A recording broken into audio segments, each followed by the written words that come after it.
up, Woodward? We are starting off your day with a brand new crew. Meet Broder. I can't control my arms sometimes. My limbs are just kind of flying.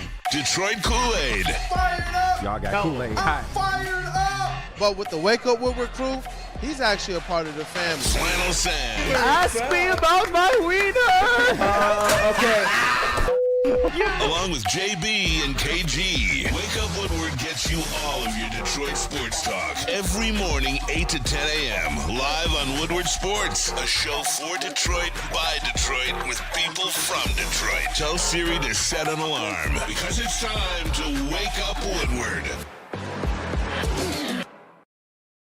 What up, though, people? It's Wake Up Woodward, and you guys already see it's a different backdrop today. Why?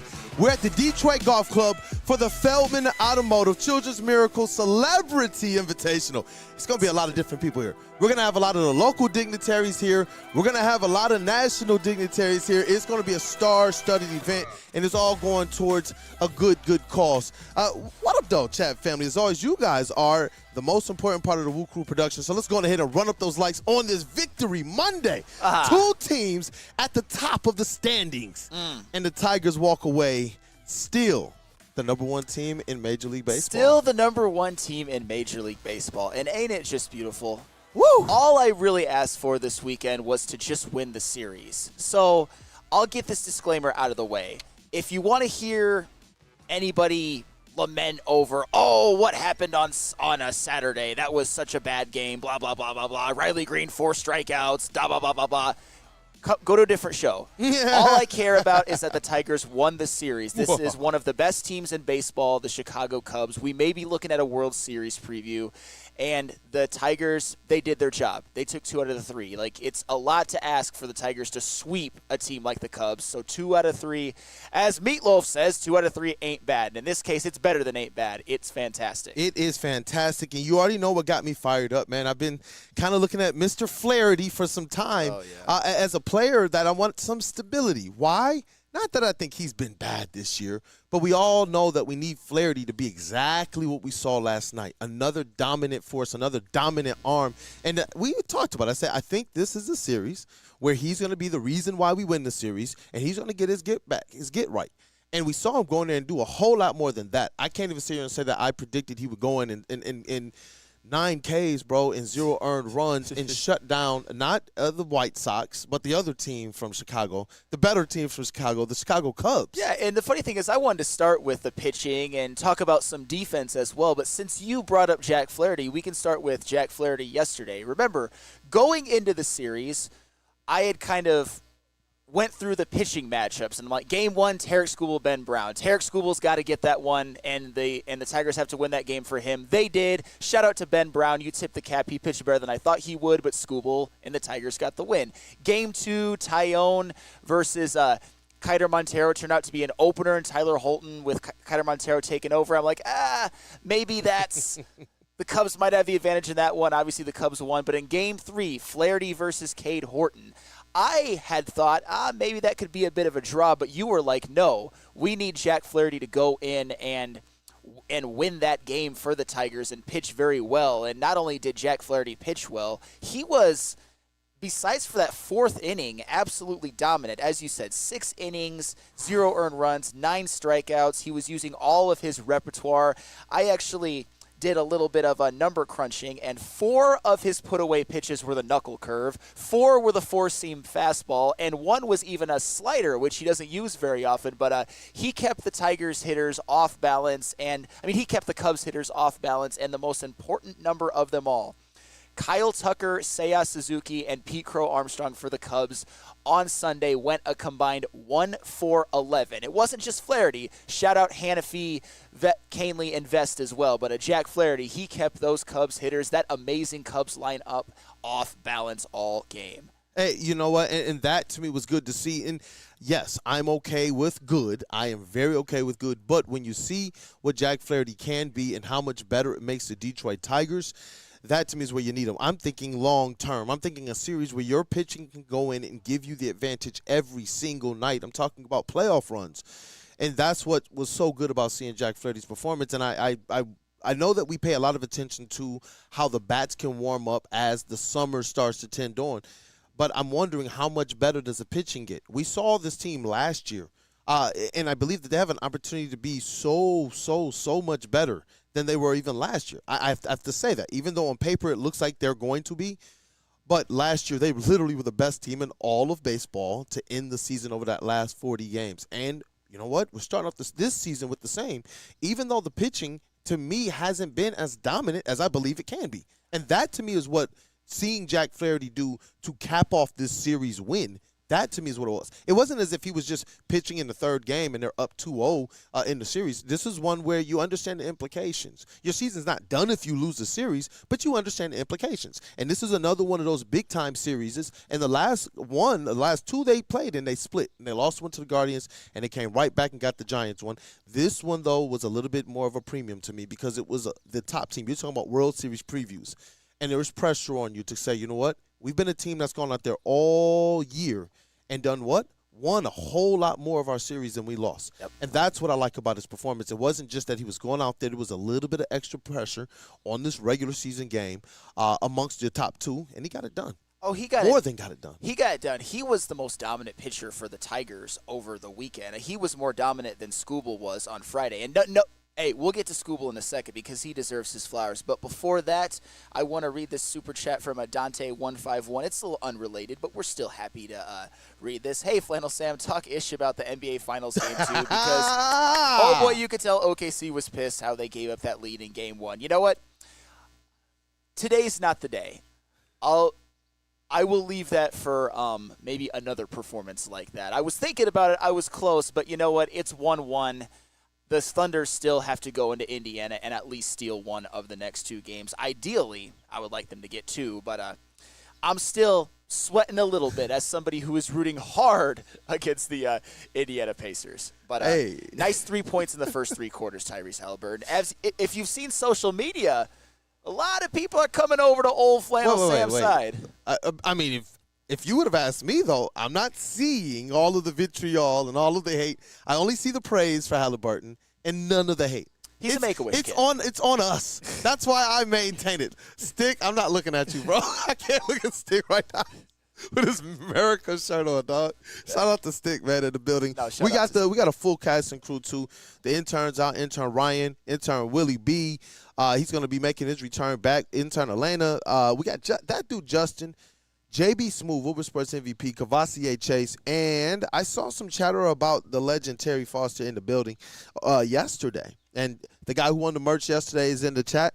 But we also got Terry Foster here in the building too, man. Thing working? I had to switch up my hat because it was too controversial yesterday. Wait, hold on, man. What'd you have on yesterday? Well, people were calling me a pimp and said I was That's going right. to the old folks' home, which I can do. I can do that. If that's what you need. Mike G says, Kool-Aid, I wish you had rolled with Uncle Terry when you were single. And then he said, I should have went out with you last night around the city. What went down? He said you was breaking hips and hearts at the senior living facility? No, that's what I was supposed to do. But I was being a husband yesterday. We have our house painted, and I was getting our house back together. So I was not out gallivanting having a good time. But did you get an opportunity to take in those Detroit Tigers, man? I did. I see that hat, too. On TV, right. What are you thinking about it, man? You're talking about a team that is meeting all the expectations. No, they're exceeding expectations, what the Tigers are doing. I'm surprised because you don't win 15 series. They're very, very consistent because I keep trying to figure out what is a word to describe the Detroit Tigers. Spectacular? No. Earth-shattering? No. But consistent. They win their 2 out of 3 games and just keep going and do it every week or every series. That's insane.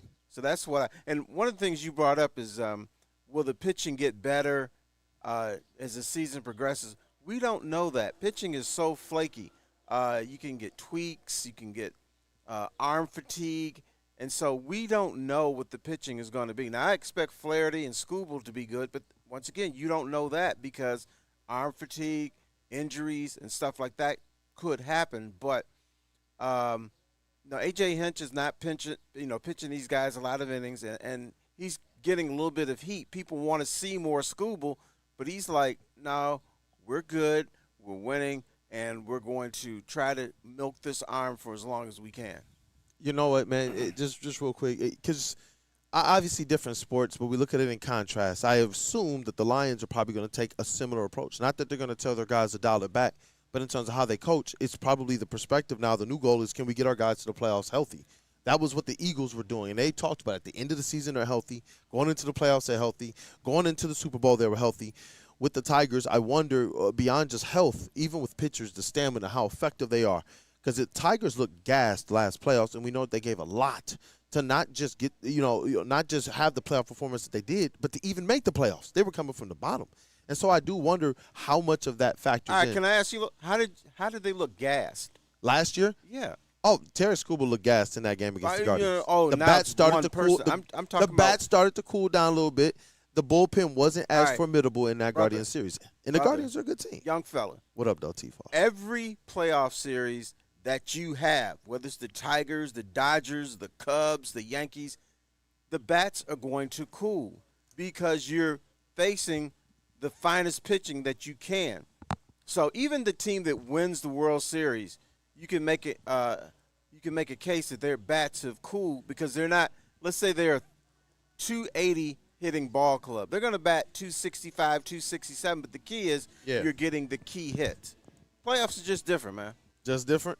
Just different. I think that there is something to having the horses, though. And I felt like last year, as opposed to this year, I believe this year's Tigers team, at least what they're showing me on paper, would have the dogs to be able to go up against the Guardians in that series and be able to pull out the victory and still have more to go. I really do. I really do. But, Flannel Sam. No, I mean, the key, I think, for the pitching, at least this year, is health. The Tigers, they definitely need to get Reese Olson back, as I've said before. You'd like to get Jackson Jobe back and on track. We don't know what type of role he'll play in a postseason rotation, but he certainly has the talent. It's just he's a rookie. You never know. Casey Mize, we'd like to see get back on track as well. But one person who I think all of us Tiger fans and all of baseball, nobody has to worry about, is Mr. Tarek Skubal. And he pitched a pretty good game this weekend as well. I don't think, this was on Friday, I don't think Skubal was as dominant as Flaherty was. He gave up a lot of hits. The Cubs certainly had a lot of chances, but, he still went 7 2/3, 1 earned.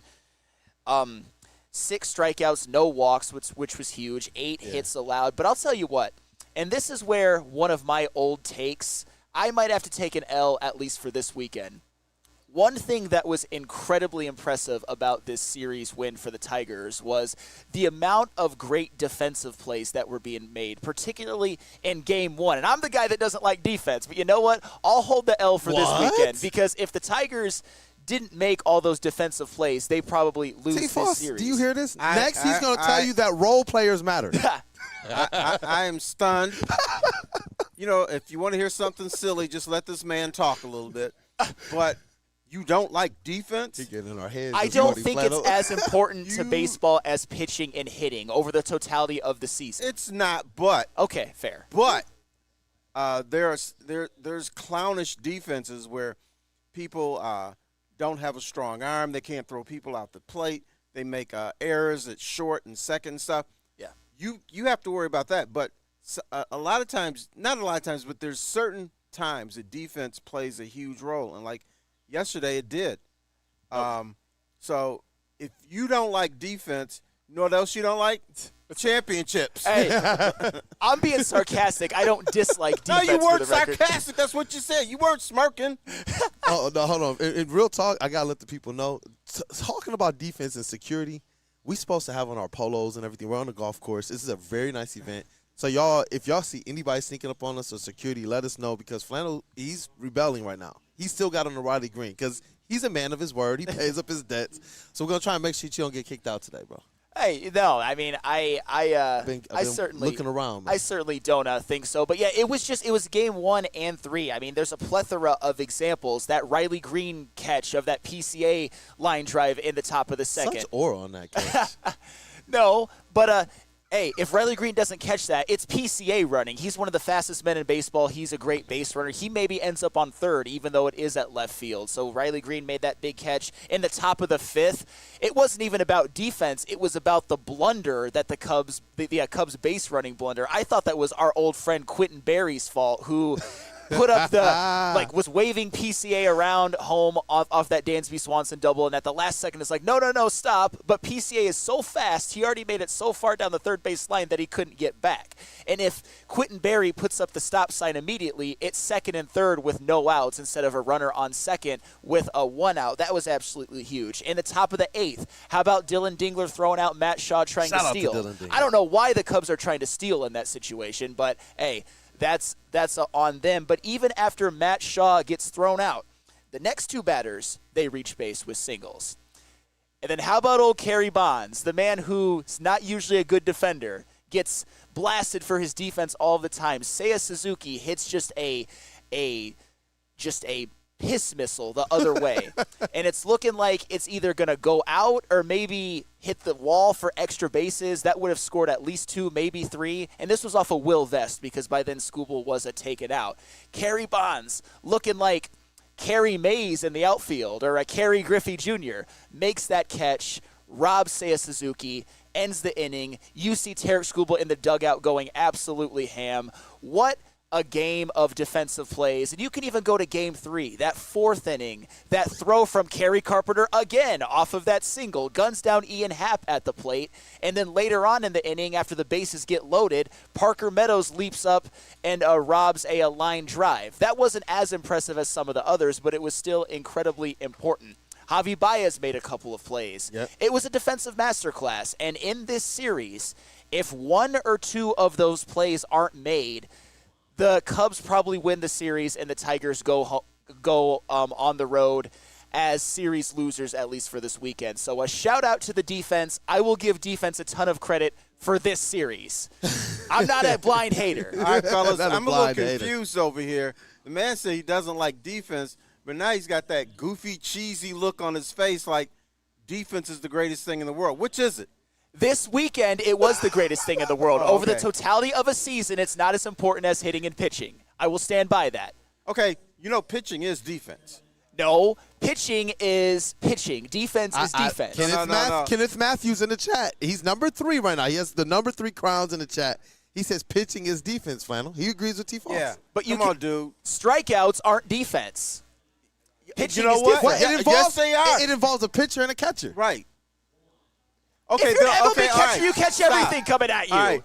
Okay, I know you're a little confused at times, but why do they always say in baseball it's the only sport where you have the ball in your hand on defense? Who's got the ball in their hand? The pitcher. All right. The pitcher is defense. All right. But if you are – here, I'll give you an example, T-Foss. If you're a center fielder and you play Gold Glove caliber center field, but you – have an OPS of like 600 the whole season, I don't want you on my team. And I don't either. Fair enough. Get out of here. Go the hell home. See, a little bread breaking right there. I like that. Shout out to the legend. We're not far apart on this, T-Foss, I promise. Look, let's take a quick one. Let's say what up, though, to some friends. And I saw some people, I think it was Forrester, Hunter Forrester. He's like, wait, they're on a golf course? We're at the Detroit golf course for the Feldman Children's Miracle Celebrity Invitation. And it's going to be a lot of celebrities here. When we come back, I'll definitely just read off some of the people that are going to be here. Yep. But we do know Calvin Johnson, Tommy the Hitman Hearns, and others. So I can't wait. What a list. But first, I have to tell you guys about Mad Packs. Flannel Sam here to tell you about Mad Packs. Mad Packs is the hottest new cannabis brand, and they are partnering with Woodward Sports. They just launched their new products on May 30th. Yeah. Well, they've launched them, yes, available in select dispensaries. High-Low is getting you high for the low, delivering top-tier quality at unbeatable prices. Boom Shakalaka. Boom Shakalaka is a live resin-infused tarantula. This one's the bomb. Blizzard Packs, THCA, moon rocks that hit like a blizzard. Stay tuned with Woodward Sports Network for all the latest updates. Walk into any Lady Jane's Haircuts for Men today. Open 7 days a week. Sit back, relax, and enjoy precision haircut, scalp massage, hot leather neck shave, and hot towel treatment from one of our talented stylists. Step up your game this season and take advantage of our $20 haircut special.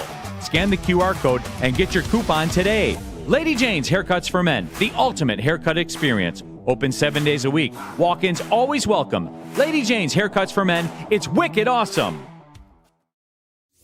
Big injuries, big news. Twice a week, Dr. Jeff Pierce from Michigan Sports and Spine joins Woodward Sports Network for the Injury Insider Report. Big D Energy Tuesdays at noon, and Ermanni and Edwards with Maz Thursdays at 3:30. Get expert analysis and in-depth breakdowns on the latest sports injuries from the man trusted by top athletes in the community, like D-Mac. Whether it's the Lions, Pistons, Tigers, or Red Wings, Dr. Pierce talks us through it all. Don't miss the Injury Insider Report with Dr. Jeff Pierce, your go-to source for understanding the impact of injuries on the games and players we love. Only on Woodward Sports Network. Scan the QR code on the screen or go to MichiganSportsandSpine.com to see if Dr. Jeff Pierce can help you. Feldman Chevrolet still has tariff-free inventory, so we're extending the Memorial Day sale. That means it's your last chance to get tariff-free pricing on your new Chevy.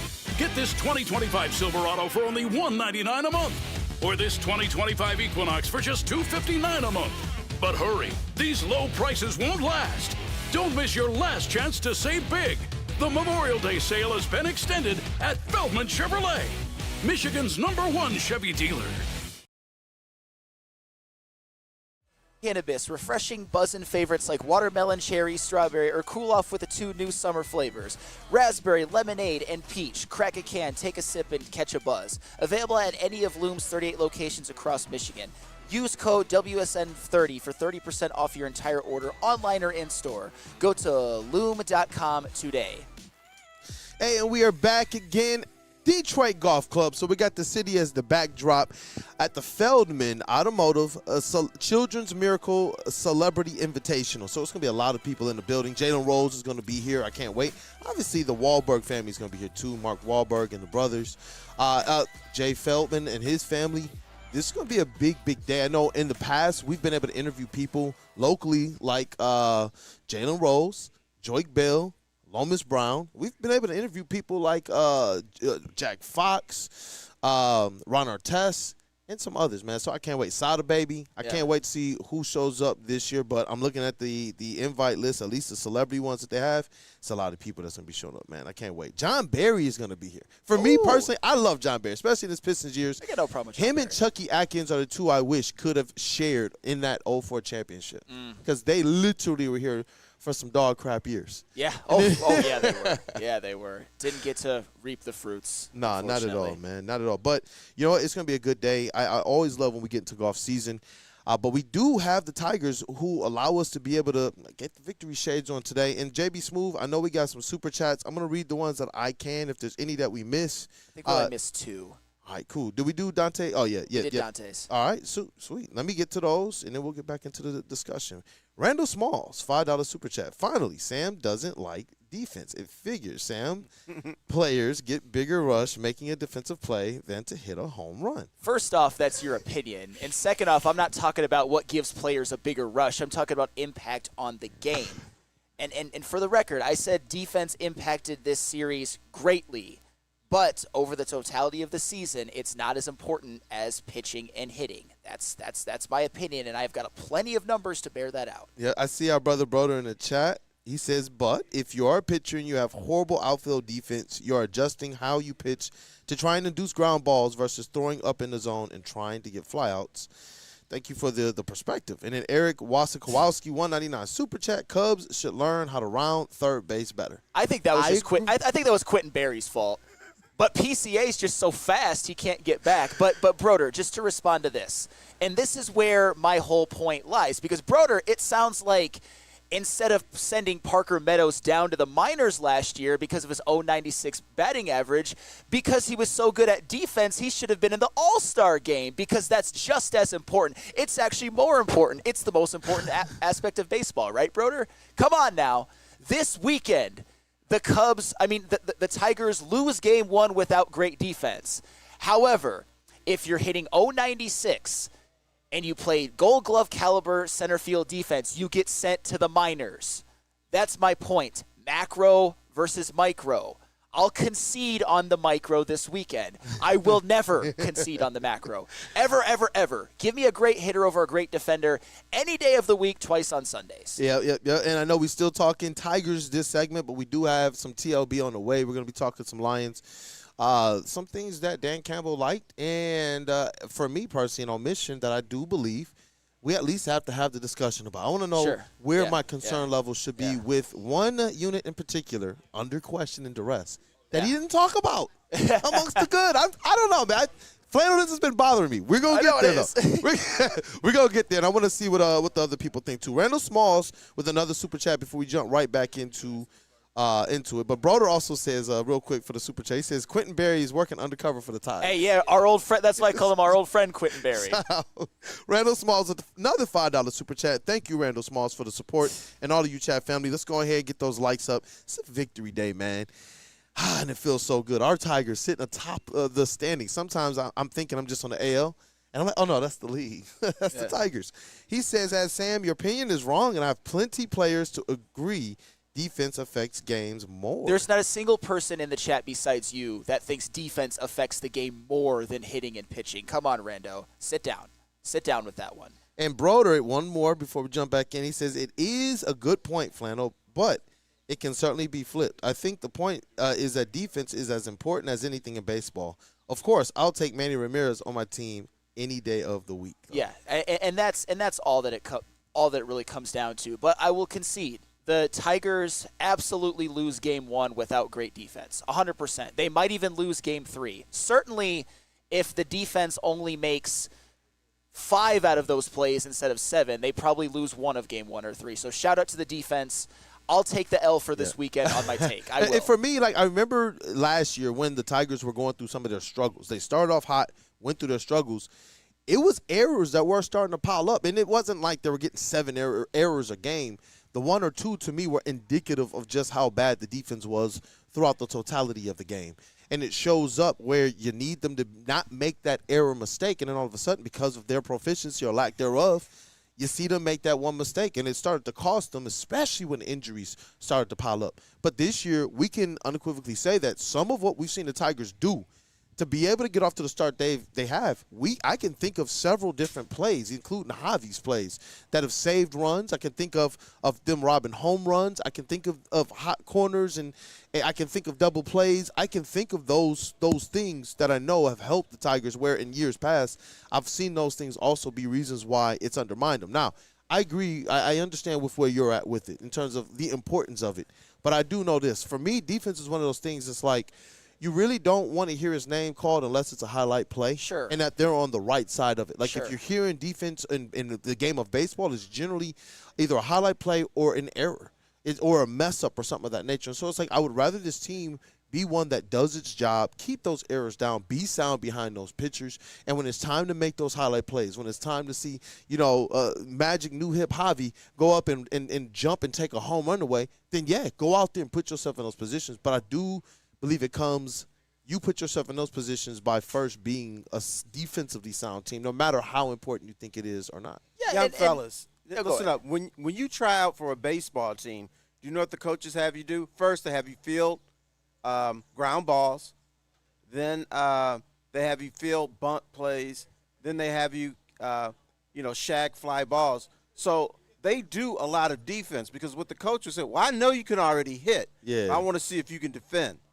And I will say this, and even though Flannel and I are breaking bread, and I'm in agreement with him that defense isn't as important as offense. If you watch baseball, you know that. But it is important from this standpoint. The Tigers lost the World Series in, I think it was 2006, because they couldn't field bunts. That's defense. Right. All of our pitching, bro, Remember that? they induced all of the contact that you needed. And I remember y'all talking about it. I remember y'all talking, they just booting it all over the infield, playing kickball instead of baseball. I literally remember that broadcast. Throwing it in the dugouts, throwing it in the fourth row. But here's, That's you guys talk painful about memories, this, bro. I buried those deep. Well, they're still there.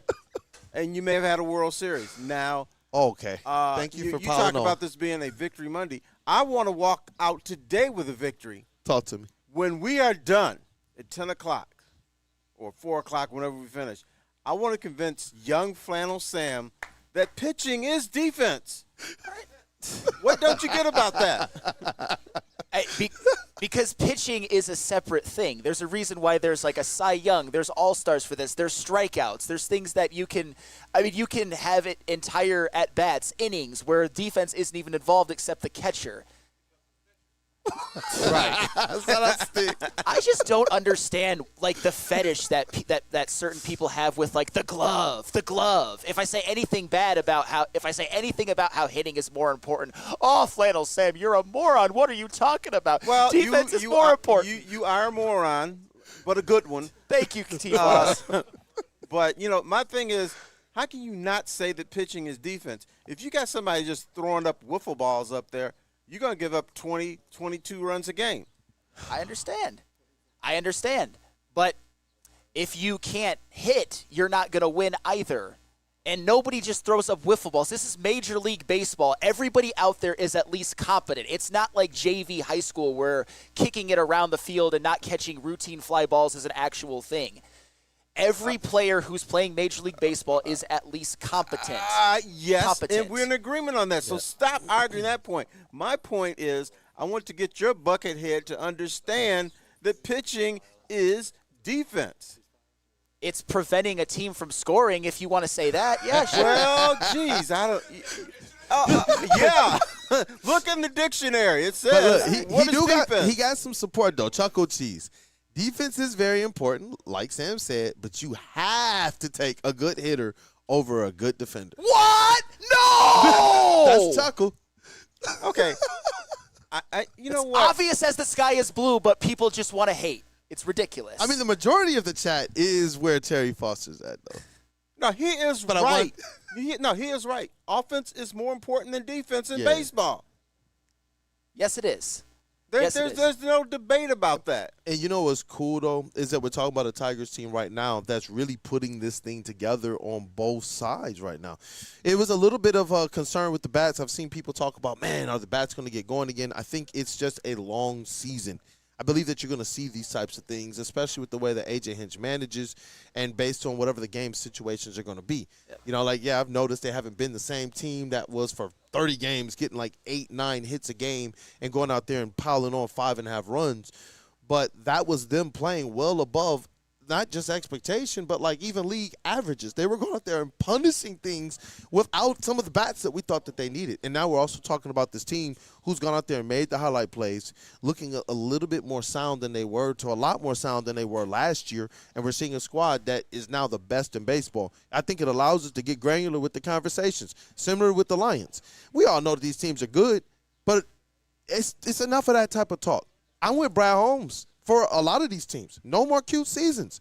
And so when you do talk about it, that's why I do think the passion comes out, because this defense does have to be on point or they will cost themselves. Well, it has to be on point, but it also had to be more on point because the bats really didn't show up to that degree this weekend. And speaking of the 2016 World Series, the Tigers also scored 11 runs in 5 games, but that had nothing to do with it. All defense. I see Dante151 with the $9.99 super chat. He says, can we talk how awesome Dylan Dingler has been behind home plate? He says, when will teams learn not to try with Dingler? Also, Terry with a Dodgers sweatshirt with a Tigers hat. Interesting. Hey, World Series preview, that's what he's doing. He's manifesting it. That's right. Hey, you know what? Let's go. I have someone dear to me who lives in Los Angeles, and for Christmas, I always get L.A. stuff from her, and then my son lives in Texas. I get Texas stuff from him. So I'm just an easy guy to get gifts for. Whatever city they're in, that's what I get. Hey, you know what? I appreciate that. And is that your World Series preview, though? Sure, why not? Yeah, Let's go. It's a little too early to tell right now, but it's certainly certainly like this man possible. called the Lions Renaissance when I thought it was crazy. Hey, shout out to Terry Foster. That's Terry why. Foster of all people. So I'm like, you know what? Maybe you can speak it into existence right now. That's why he's great at what he does. To be honest, it's too soon, because I have this philosophy about a baseball team. You are 5 to 6 versions of yourself during the season. So we don't know how the balls are going to roll, and we don't know when the slumps are going to happen and when the upside is going to happen, because in baseball you're not a steady stream.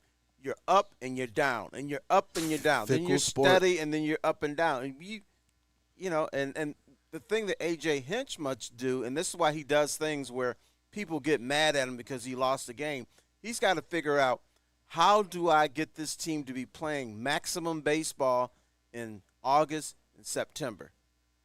Yeah, really in September. August doesn't matter either. I like that, man. And it obviously starts by valuing each and every single game because you want to win every single game you step out there on the field with. But I like that the approach now is out of the rebuilding. It's out of wondering what young players do we have to call up. Now it's about managing, honestly, the first world problems that you got right now. And it is. That means that your outlook has to be on where the end is. You got to consider the end of things thereof. Like that's where we are at with both, in my opinion, the Tigers and the Lions are firmly there. This is about Super Bowl. It is about World Series for both of those teams. Absolutely it is at this point. But when we come back, let's talk a little bit more about the bats, because even though they didn't necessarily come through in totality the way that we would have liked, hey, good thing you had pitching, and good thing you also had the Tiger Kings and a very, very unlikely hero. Shout out. We'll talk about it when we come back. We'll talk about it. I'm going to tell you about Mad Packs. Hey. Flannel Sam here to tell you about Mad Packs.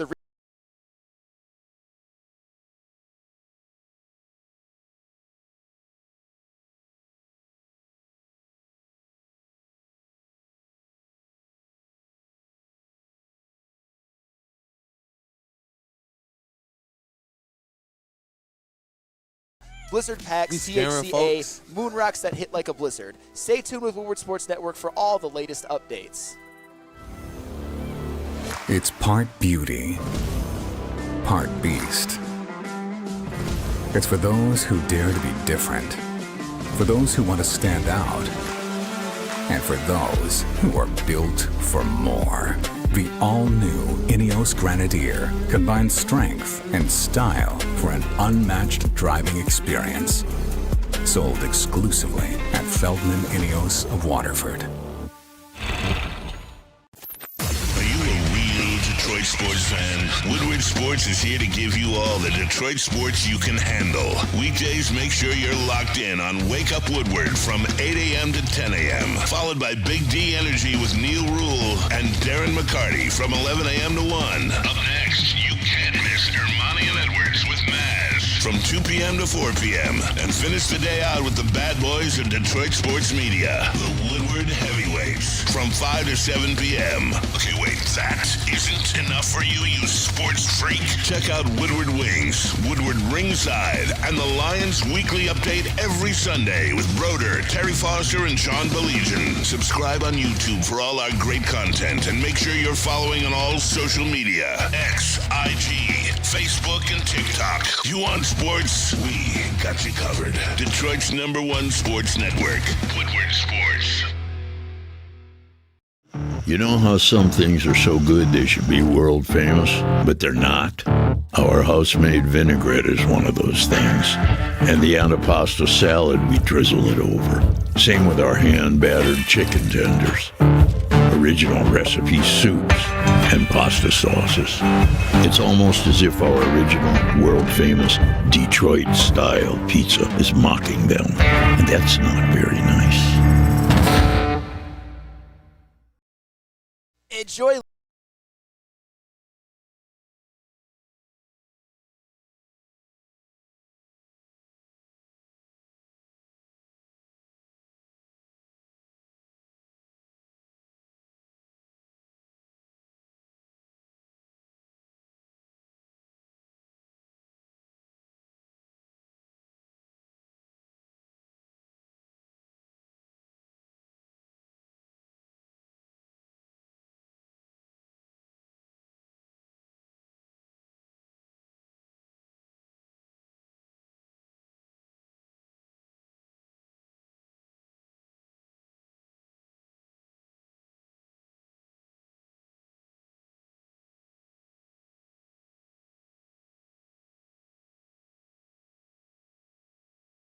Anderson.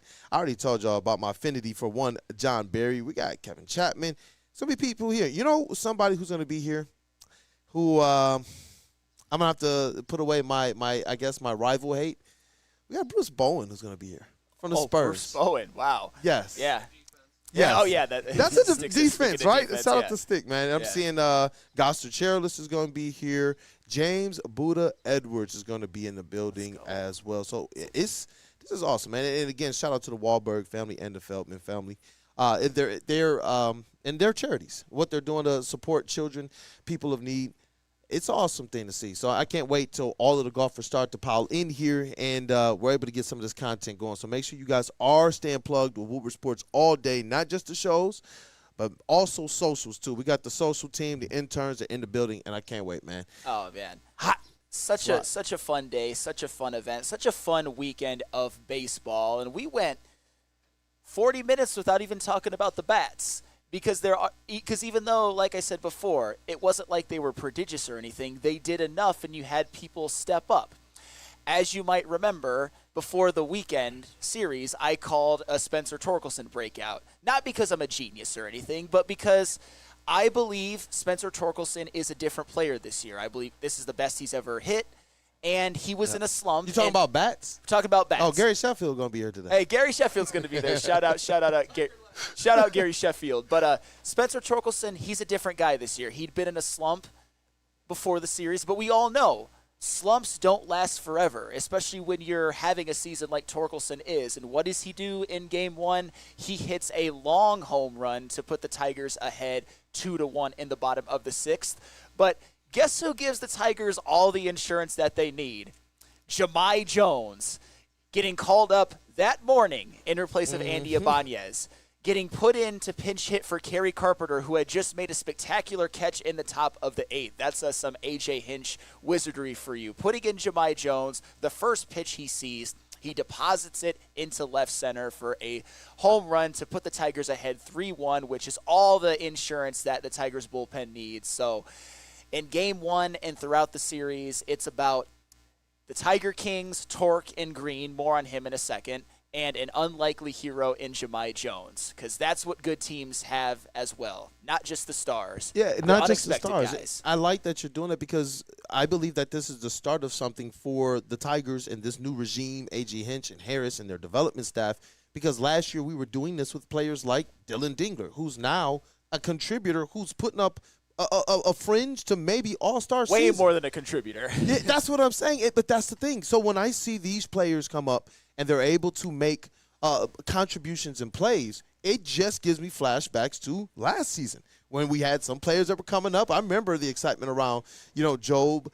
I remember the excitement around, let's see what Dylan Dingler can be. I remember a couple of the other players. So when you're talking about these guys being called up and making an impact, I don't feel like anymore I'm looking at a player who's just, sweet, we got by. I'm looking at a player who could potentially be a part of the fabric of this team for years to come, not because of the potential, but because they are doing the right things with these players now. We talk about the differences of Al Avila, and yes, he had an eye for certain aspects of talent, but they could find no way to make this thing fit with the other players that they were bringing in, that's the GM, or with the development that's going on, that's your coaching staff. Now we're seeing all of this work to a point that, yeah, you can call out players like this and have even more hope that this organization is probably the healthiest it's been in some long, long time. Absolutely. Shout out to Jahmai Jones. Shout out to Spencer Torkelson. And in Game 3, the Tigers scored 4 runs, and Torque and Green drove in all 4. Spencer Torkelson with a big 2-run double in the bottom of the 2nd, and then Riley Green with a big 2-run single in the bottom of the 5th for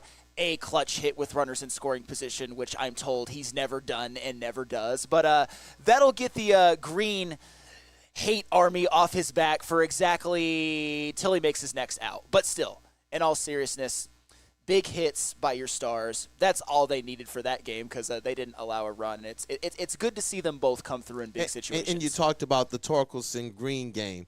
This is what we said. There's going to be times when these guys are going through their slumps. The legend T. Falls called it out. There's going to be ups and downs. But what I also know, that these are going to be the names that you see sometimes when the entire team goes through their slump. Isn't it nice that you can look and see, oh, there's Green again. Yeah. We just talked about this. Start stringing together your last 20 box scores, and there's going to be like 4 games where it was Green. That was your offense, period. So to me, I'm every time I see those games, I just kind of get this little smile in the corner of my mouth because I know that we're going to need those guys when we're talking about what T. Foster, what you, what I know everybody knows. Now, this is about the playoffs and the World Series. We're going to need them. I know there's going to be games. And that offense dips down when each and every possession and each and every pitch is that much more valued. That's when I know there's going to be a game in the playoffs where we're talking about that was the green game. Yeah. You know what? If the Tigers are going to remain let me emphasize this, one of the best teams in baseball, it would be because of Torkelson and Green.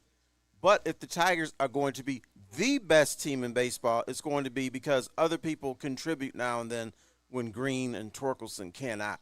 And that's what's happening now. You know, it's like a spinning top. You don't know where it's going to fall. There's always somebody different. Somebody, even Akil Baddoo has helped them win a game or two. And he's not even with the team now. So that's what's the difference with the Tigers is I don't want to use the word scrub because that's disrespectful, but reserves and people that we don't talk about every day are contributing. And the other thing that I think has been very underrated is Scott Harris talking about plate discipline. When he started talking about that, I was like, dude, so what? Be quiet. But the Tigers are following that. They don't chase like they used to. Pitchers aren't throwing the ball over the backstop like they used to. Balls and strikes are important to this team, and that's contributed to them being the best team in baseball right now. And that's I'm so glad you mentioned. That's a fire I'm take. so glad that you mentioned that, Terry, because you look at somebody like Gleyber Torres. He's come to the Tigers and been an on-base machine pretty much since he's gotten there. He's given guys like Riley Green and Spencer Torkelson those RBI opportunities by being so disciplined, by taking his walks. I still believe he has more walks than strikeouts. You look at Spencer Torkelson, who's shown a lot more plate discipline this year than he has in previous years, which is, to me, the number one reason why it's different for him. He doesn't chase. He kills mistakes. That's what you wanted to see from Spencer Torkelson. Even a guy, and I know he's not with the club right now, but when Justin Henry Malloy was there, so we talk about under-the-radar contributors. I understand why he was sent down because there wasn't a spot for him when Meadows came up, but he was another big on-base guy. Even though he didn't hit as well as we would liked, he managed to get on base at a high clip. Even Colt Keith at the beginning of the year, still somebody who hasn't hit like we would like to see him hit, was walking a ton. So T-Foss, you are right on the money with that. I was dreaming for these last few years of a team that just had good plate discipline all around. And now the Tigers, at least at this point through the season, they've had it. And you know what Gleyber Torres is doing this year? And this is not a shot at you. I'm just making an observation. He's playing good defense. Yeah, that was his rip. He can't play defense, and now he is. Yeah, before the season, I thought it was always well overblown. People were acting like every time a ball gets hit to second base, we should gasp and faint in fear. And it's like, no, he's not great, but he's serviceable enough. And to your point, Terry, I think he's played better second base than he did most of his time with the Yankees. Gleyber Torres, in a lot of ways, has played, besides for maybe power, which I think Comerica Park has something to do with it, Gleyber Torres has played the best ball of his career this year. In so many different aspects. What a pickup, bro. What a pickup. Cheap. He's very cheap. Crazy. And maybe the Tigers might even re-sign him. We'll see, because he's only under contract for 1 year. And, you know, sometimes you need to get out of that cesspool called New York. Yeah. That can relax a player a little bit. I mean, it's real calm here, and there's less pressure here in Detroit, and maybe that's what he needed. Hey, you know what?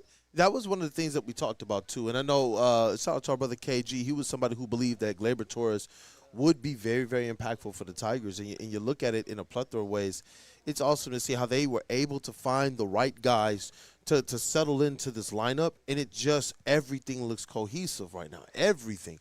It's amazing when, like, a plan comes together. And the way that the Tigers have laid this thing out with a mix of young players, stars, the right types of free agents. I'm getting more and more excited for the trade deadline because I'm curious as to what they're going to do. You're talking about a team that I believe has enough right now.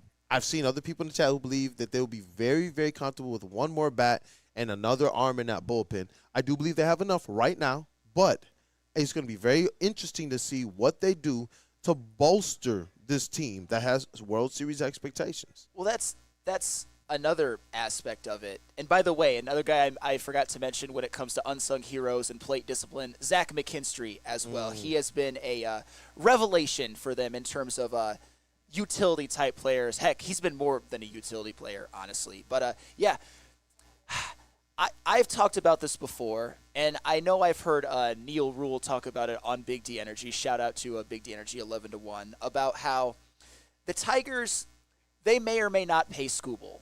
I know that we'd all love to see Tarek Skubal here in Detroit for a long time, but it would probably require the most expensive pitching contract ever given out. But what the Tigers can do is they can try to maximize this 2-year window with this year and next year with Skubal under contract and get a World Series either this year or next year, maybe both. I would love one.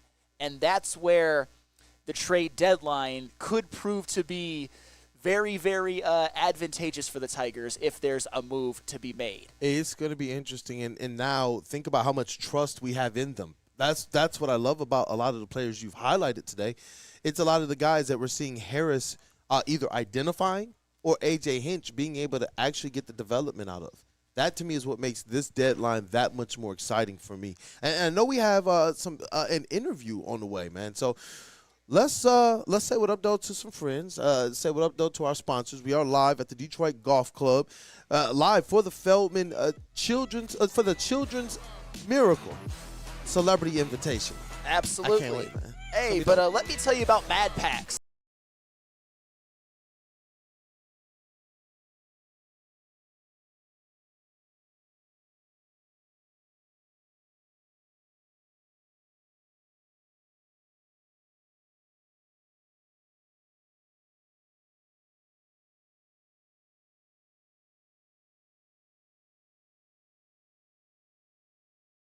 Stay tuned with Woodward Sports Network for all the latest updates. How do people feel about getting a Planet Fitness membership for $15 a month? How do they like working out in the clean and spacious gym that's filled with equipment for every workout? And how about free fitness training in the judgment-free zone that leaves them feeling energized all day long? Join Planet Fitness today with the free PF app, online or in club, and start getting that big fitness energy for $15 a month.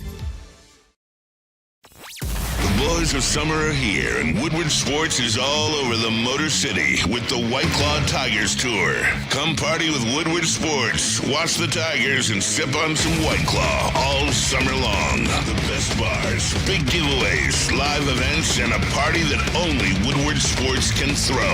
Ain't no party like a Woodward Sports party. Join us Friday, June 13th from 5 to 7 with the heavyweights at Nemo's in Corktown for the White Claw Tigers Tour, brought to you by White Claw and Ven Johnson. You know how some things are so good they should be world famous, but they're not? Our house-made vinaigrette is one of those things. And the antipasto salad, we drizzle it over. Same with our hand-battered chicken tenders. Original recipe soups and pasta sauces. It's almost as if our original, world-famous Detroit-style pizza is mocking them. And that's not very nice.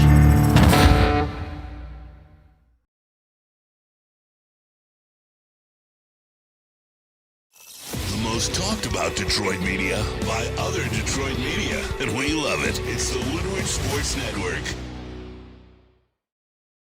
Are you a real Detroit sports fan? Woodward Sports is here to give you all the Detroit sports you can handle. Weekdays, make sure you're locked in on Wake Up Woodward from 8 a.m. to 10 a.m., followed by Big D Energy with Neil Rule and Darren McCarty from 11 a.m. to 1. Up next, you can't miss Ermanni and Edwards with from 2 p.m. to 4 p.m. and finish the day out with the bad boys of Detroit sports media, the Woodward Heavyweights, from 5 to 7 p.m. Okay, wait, that isn't enough for you, you sports freak. Check out Woodward Wings, Woodward Ringside, and the Lions Weekly Update every Sunday with Broder, Terry Foster, and Sean Belegian. Subscribe on YouTube for all our great content, and make sure you're following on all social media, X, IG, Facebook, and TikTok. You want sports? We got you covered. Detroit's #1 sports network, Woodward Sports.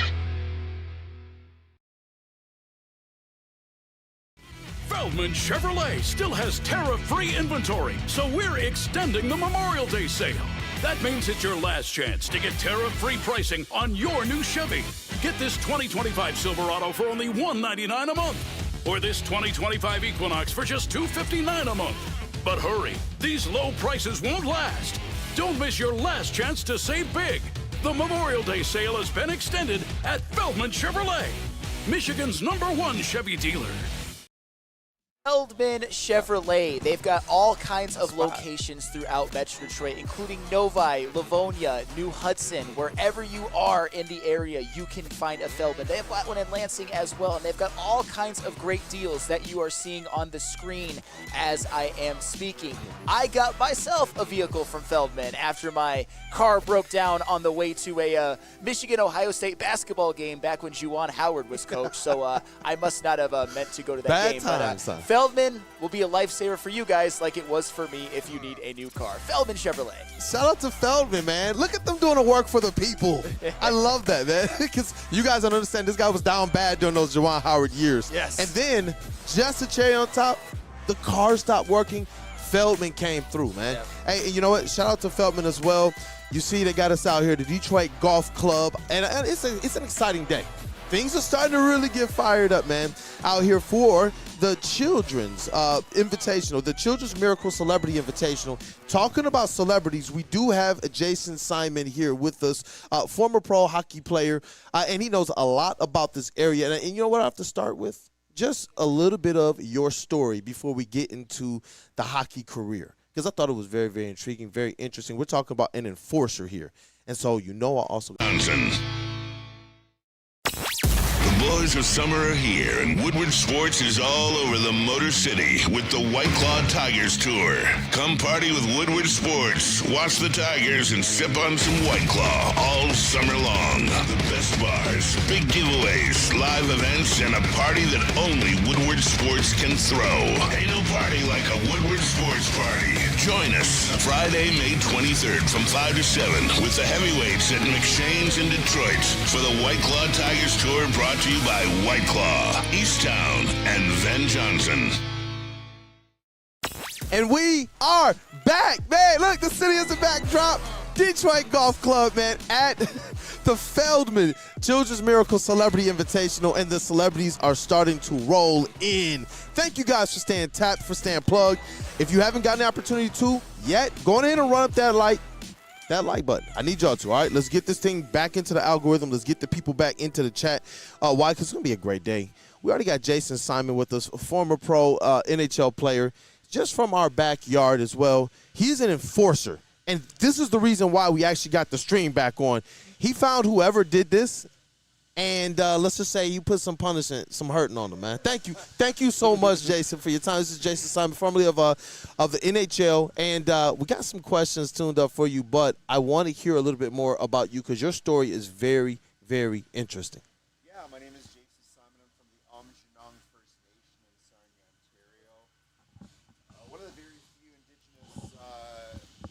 indigenous hockey players that ever was able to make it and go on and play in the NHL.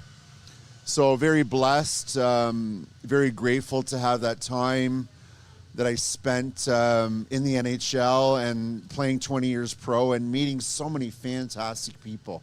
Yeah. Unbelievable. I was able to travel around most of the states in the U.S. and meet a lot of great people. Like the game really blessed me with that aspect. I really didn't like much of the fighting because I broke both my hands and I had 40 concussions, but I learned a lot for sure. Oh wait, so your injuries came from fighting, not just normal play.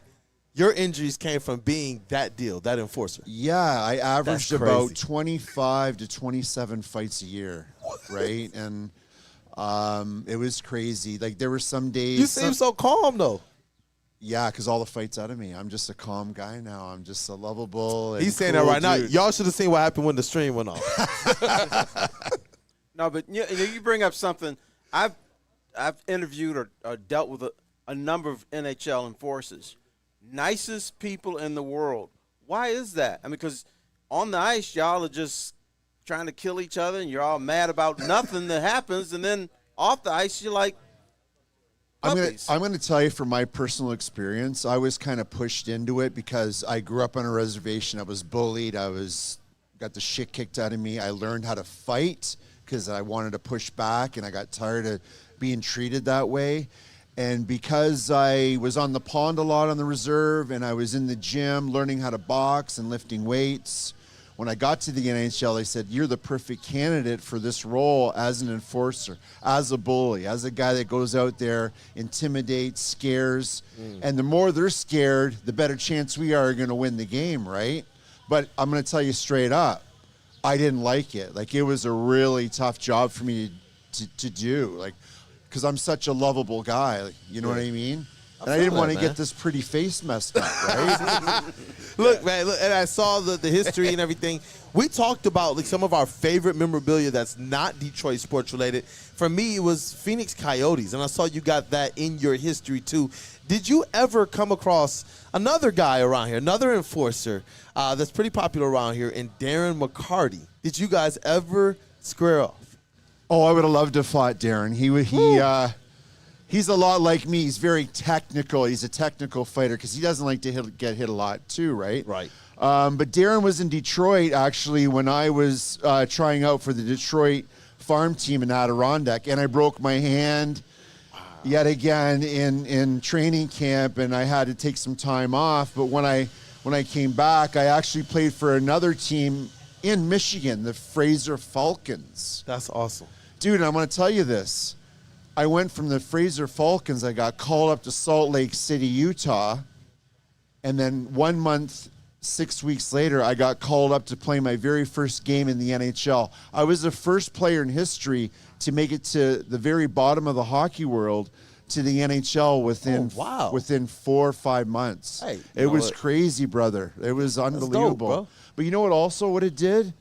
It inspired thousands of other hockey players to don't give up on themselves. After you're done college hockey, after you're done junior hockey, don't give up. You can do what I did. Go back to the bottom and work your way back up, man.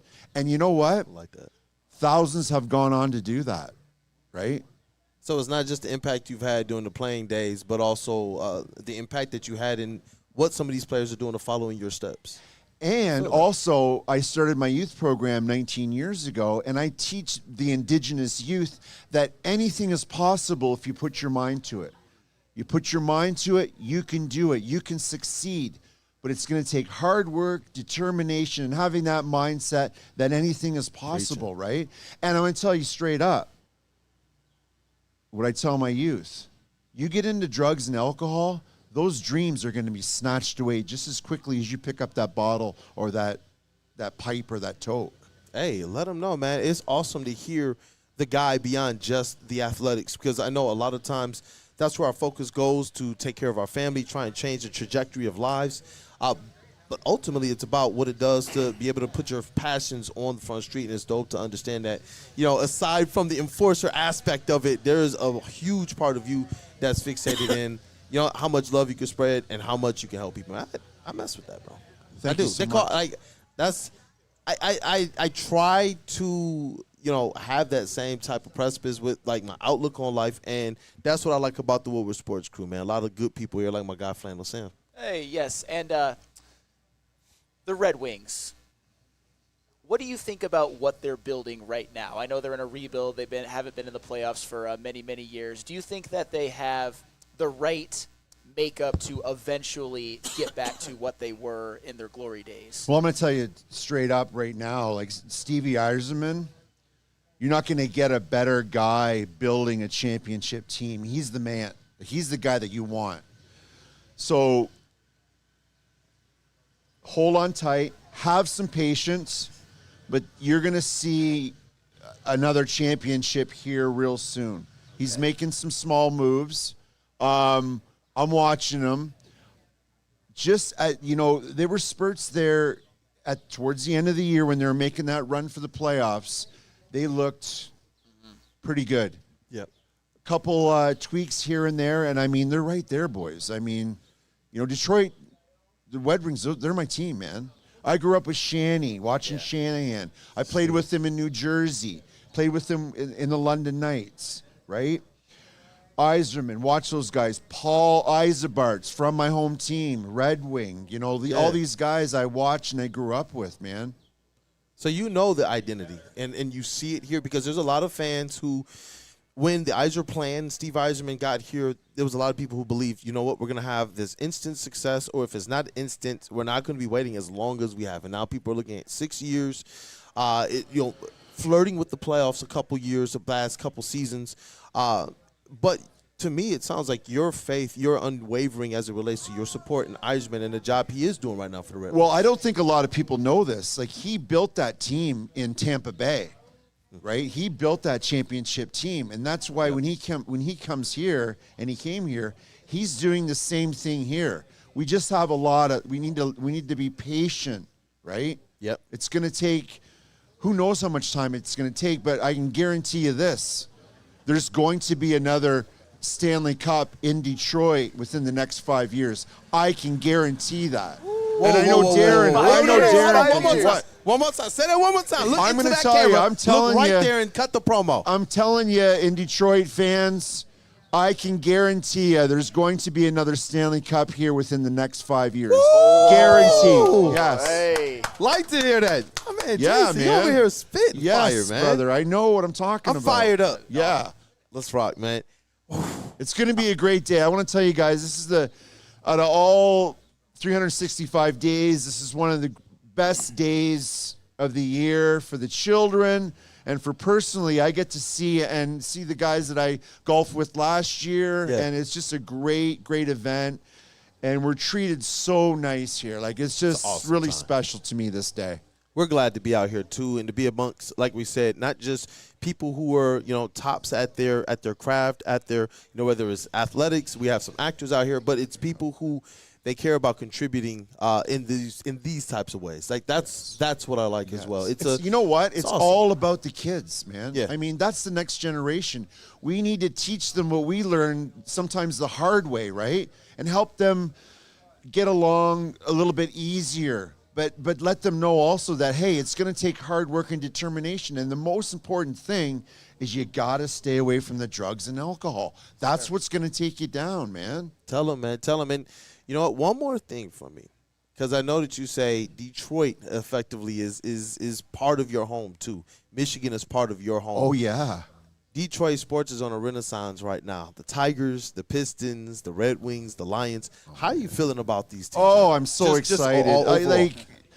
I never was really into baseball, but this last month watching the Tigers and how great they're playing, it's just and last year I went to my very first NFL football game preseason watching the Lions and what they did this year. Man, I'm excited for Detroit. Let's go. I'm excited for the fans because we're in prime time. This is really good stuff, man. This is great. I love this stuff, man. Hey, Jason Simon, former pro NHLer, former pro hockey player, and it seems like just a lover of all things of the great state of pure Michigan. I love that. Yeah. Oh, yeah. I love that. Yeah. Thank you for your time. Thank you for your story, and honestly encouraging and inspiring people. And just one more thing, if you want to just any last words as it relates to the event today before we let you go.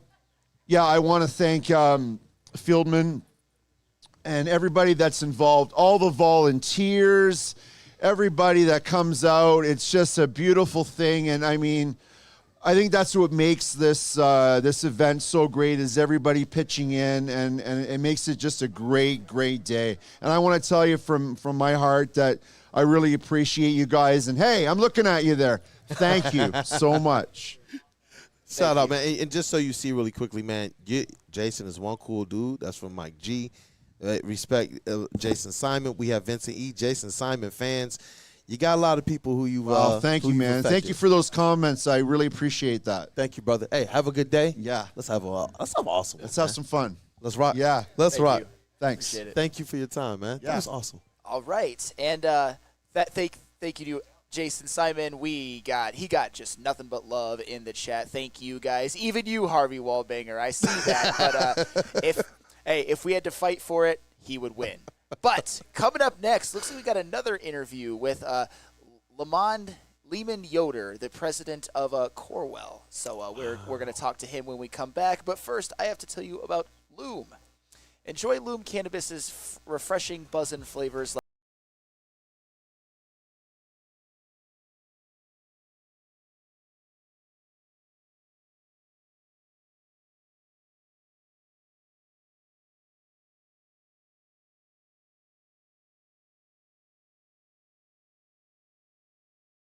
Chevrolet still has tariff-free inventory, so we're extending the Memorial Day sale. That means it's your last chance to get tariff-free pricing on your new Chevy. Get this 2025 Silverado for only $199 a month, or this 2025 Equinox for just $259 a month.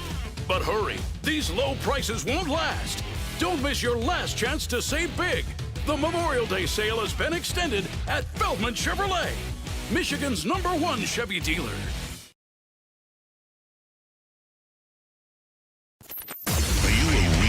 Detroit sports fan, Woodward Sports is here to give you all the Detroit sports you can handle. Weekdays, make sure you're locked in on Wake Up Woodward from 8 a.m. to 10 a.m., followed by Big D Energy with Neil Rule and Darren McCarty from 11 a.m. to 1. Up next, you can't miss Ermanni and Edwards with Maz from 2 p.m. to 4 p.m. And finish the day out with the bad boys of Detroit sports media, the Woodward Heavyweights, from 5 to 7 p.m. Okay, wait, that isn't enough for you, you sports freak. Check out Woodward Wings, Woodward Ringside, and the Lions Weekly Update every Sunday with Broder, Terry Foster, and Sean Belegian. Subscribe on YouTube for all our great content, and make sure you're following on all social media: X, IG, Facebook, and TikTok. You want sports? We got you covered. Detroit's #1 sports network, Woodward Sports. Walk into any Lady Jane's Haircuts for Men today. Open 7 days a week. Sit back, relax, and enjoy precision haircut, scalp massage, hot leather neck shave, and hot towel treatment from one of our talented stylists. Step up your game this season and take advantage of our $20 haircut special. Scan the QR code and get your coupon today. Lady Jane's Haircuts for Men, the ultimate haircut experience. Open 7 days a week. Walk-ins always welcome. Lady Jane's Haircuts for Men. It's wicked awesome. The most talked about Detroit media by other Detroit media, and we love it. It's the Woodward Sports Network. Hey, it's Feldman, Michigan's #1 Chevy dealer. You can get a 2025 Chevy Silverado for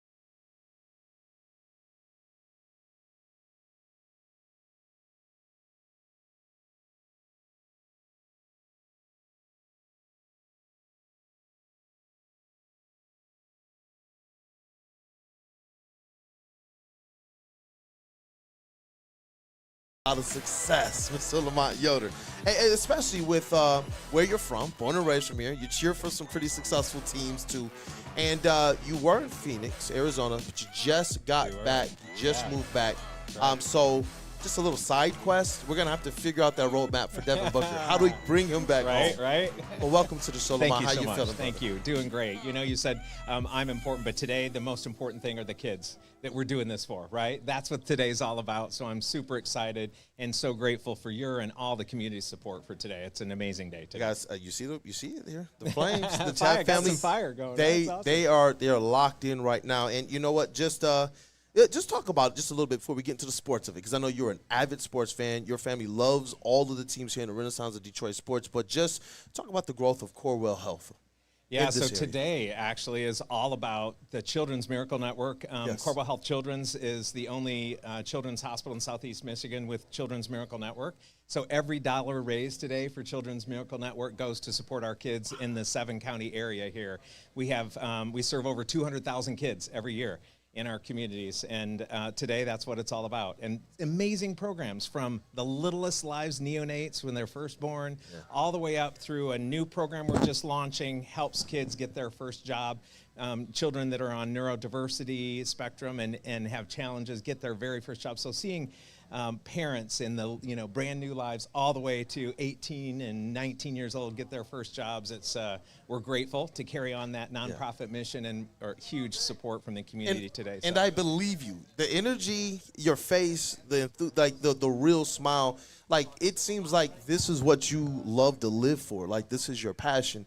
Being able to help in any way it's possible, like it's more than a job, is what I'm sensing from you. Yeah, no, I mean, I grew up in the area and started as a nurse on night shift many years ago, nursing assistant and a nurse, and then just kept working through. And it's always been my whole life just to live the purpose and mission of what we're called to, and that's what I consider one of the biggest gifts in life, and that's helping others when they need help. So it's been fun. You know, I co-sign that one. Hey, absolutely. But Lamont, obviously, the Detroit sports are in a renaissance. It seems like every team is really on the up and up. The Red Wings are a little behind, but still, hopefully they can catch up and make the playoffs with the other teams.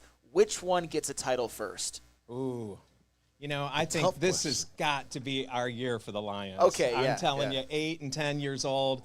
When I was young and coming to my first Lions game, it was a little bit different than in the Silverdome. There was kind of like a fight in every section. It's a little different experience now than years ago, but still so much fun. And my son graduated high school yesterday, so we moved back a year ago. Congratulations. And this last year has been nonstop Pistons, Red Wings, Tigers, and Lions games, and this is the year for the Lions. Hey. This is the year. We're doing it this year. I'm so excited. You know what? That gets me fired up because Brad Holmes stepped out and said no more cute seasons, and we understand this window, especially with Jared Goff. I'm fired up for them to be able to do this thing, but you know what? Even without Frank Ragnow, you're still bullish about these Lions, and that's what I like to hear. I need you to just tell the people you're stoked, not scared right now. It's our phrase. I am stoked. I am stoked. Chad family, stay tapped in. But you look at a Frank Ragnow who just retired, and it's awesome to see this team, in my opinion, still have the pieces necessary and the wherewithal from the organization standpoint to be able to make sure that all of us are comfortable too. Because you're sitting here like, I don't think that I'm saying this if this is 10 years ago or 20 years ago. Like, Super Bowl is the expectation for the Lions. This is it. Absolutely. The community is behind it. We've been through all the renaissance. We're here. We're fired up, and we're ready this year. I feel good. I'm bullish about it this year. And those Pistons, I heard you mention them too, man. The Chat family would seem to tell you that I kind of like the Pistons just a little bit, and I do. And my partner, my co-host here, and all of us, it's been awesome to see the Detroit Pistons go from afterthought to historically bad to now expectations of being one of your top teams in the Eastern Conference. How has that been? Because you said you guys have been here for the last year, so you saw everything. So first you're looking from afar like, woe is me, and then you show up on the scene, not with a lot of expectations, and you see them do something historical. The first team to go from 14 wins to make the playoffs. It's amazing. Grandpa, grandma, aunts, uncles, cousins living here in the community, even when we were in Arizona for 14 years before coming back, and we were texting each other pictures, and I got my Pistons T-shirt on, but I went to a few Suns games living out there, I'll have to admit, and now coming back to this point and everyone talking about, hey, what do you think about, someone coming back home like you, right? So it's been fun. It's been fun. Awesome. Lamont Yoder, president of Corewell Health, thank you so much for joining us today. And coming up next, we actually got Jay Feldman. Jay going Feldman? to join us actually right now, believe it or not. He is walking up right now. Hey, man. Wow, Jay Feldman, thank you for being here. Good morning. Good morning, Jay. You know what? I see you got your hands full. Thanks, Lamont. I'll at least give you the elbow bump and such. But I'm doing good. Thank you, first and foremost, for this event, everything that it goes to benefit, and allowing all of these different organizations, people like us, to be involved with this. But thank you, Jay Feldman. If you can, just some quick words about what this event means to you. Well, for us, the biggest thing, the most important thing I say is giving back to the community. And, we do a lot of business in a few states and mostly in Southeast Michigan and Mid-Michigan. And, being involved with Corewell and Children's Miracle Network, it's amazing to help out on a big scale. This has been something, when I started in the car business, always, admired other people in my business that were able to do something big like this. And so this is our 5th year. Really excited about it. And looks like we have a huge turnout. Yeah. And looks like we're going to raise a lot of money. And we have some great auction items at dinner this evening. Lot of golfers. I mean, I can't even believe how many golf carts. It's unbelievable. It's amazing. It's like, yeah. So really excited, and it's gonna be a great day. It's going to be a great day, and I think it really speaks to the consistency, at least for us, to see this event over the last few years continue to grow and to have more people that are supporting to this vision. It seems like you're redefining what success is supposed to be about, and I'm glad that you said when you had an opportunity in this industry, you looked at what some other people were doing as it relates to giving back, and I feel like that has to be a big part of what success means to you. Yeah, absolutely. It's one thing to sell a lot of cars, service a lot of cars, but to be able to give back to your the people that support us, the families, the children, and a lot of the money that is raised, a lot of those people are our customers, our people, and our employees and their families, and so it's just a great feeling to be able to give back. That's awesome. I hear a lot of people say, I want to make a difference in the community, but I want to ask you specifically, what changes or upgrades would you like to see happen to people because of what you guys are doing here? That's a good question. Well, the money obviously goes to a great cause. There's so many different therapies and different ways to assist the kids and their families. Everything from bringing in animals to the hospitals to modified bikes to treatment and taking care of the families when they're obviously dealing with a lot of anguish. So it just we leave it up to Corewell and Children's Miracle Network to come up with the upgraded stuff that they're doing, but that all takes money. And so the more we raise, and we've been fortunate enough, this event's been successful since day one and keeps getting better. And I hear from people that tell me they go to a lot of different golf events around the country that this is the best one they've been to. And I've attended a bunch over the country and across the country, and I agree. I don't want to, I'm not being selfish. It really is a amazing, fun event, and people have a great time. And so today, this looks like our nicest event that we've had in 5 years. Yeah, it's beautiful, man. Just kind of pulling up and just walking up, seeing the Detroit Golf Club, the clubhouse, and then walking back here. It's an amazing thing to be a part of, and to know that not just all the people that are going to be helped, but a good time amongst these people. It's awesome. All the different athletes and celebrities are going to be here. It brings my mind also to your love of Detroit sports. Yeah. And I have to ask you about the Detroit Lions. We just had Lamont Yoder on, and he believes that the Detroit Lions are winning the Super Bowl this year. How bullish are you on the Detroit Lions? Well, it was amazing to watch last year. For sure, they got to pull it off this year. It's this year for you too? Oh, yeah, they have to. I think they keep getting better, and I think they got a really, really good shot at getting it this year. It'd be amazing for the city of Detroit. Have to get it done, man. I feel like that parade would go from the middle of Detroit all the way to Pontiac. Oh, for sure. For sure, man. They got to make this happen. 100%. And speaking of amazing for the city of Detroit, I don't like to play favorites with our sponsors, but Feldman certainly helped me out of a jam. Got myself a new car a couple of years ago. Great deal after the one I was He was down bad, too. Don't let him just down. I was down bad. No, the one that I had before that unexpectedly broke down. So how does it feel for you to hear stories like me to where I'm like, oh, my goodness, Feldman, thank you for giving me a great deal. Thank you for getting me back out on the road. I'm sure you hear stories like that all the time. Well, yeah, but, now that you bought a car, it's like you won the Super Bowl already. Now we got to pick another one out. We got all kinds here. Don't stop at one. Good answer, man. No, I love that, man. That Thank awesome. you, though. Of course, thank you. What'd you get? I got a 2020 Chevy Trax. Nice. Yeah. Amazing. It's one of our top sellers. Yeah, it's great been vehicle. Very happy with it. Yeah, great vehicle. Talking about it, we used to do the shows at Feldman and Novi. Yeah. And I feel like we need to go there and get the content. We're going to have to take those Corvettes out for a spin. Y'all used to have the red one and the blue one right behind us. Man. Absolutely. You guys should race right in the middle of the parking lot. You see our whole cast and crew looked up, man. They all picked their heads up. Yeah, the problem is Flannel Sam doesn't know how to drive, so I don't know why he's getting the car. Well, I'm sure somebody here can give you golf lessons. I don't know about driving lessons. That's right, man. Hey, but you know what? Talk about golf. You're going to find yourself out there. How's the golf game? Oh, you don't even want to know. You don't want to know. It's bad.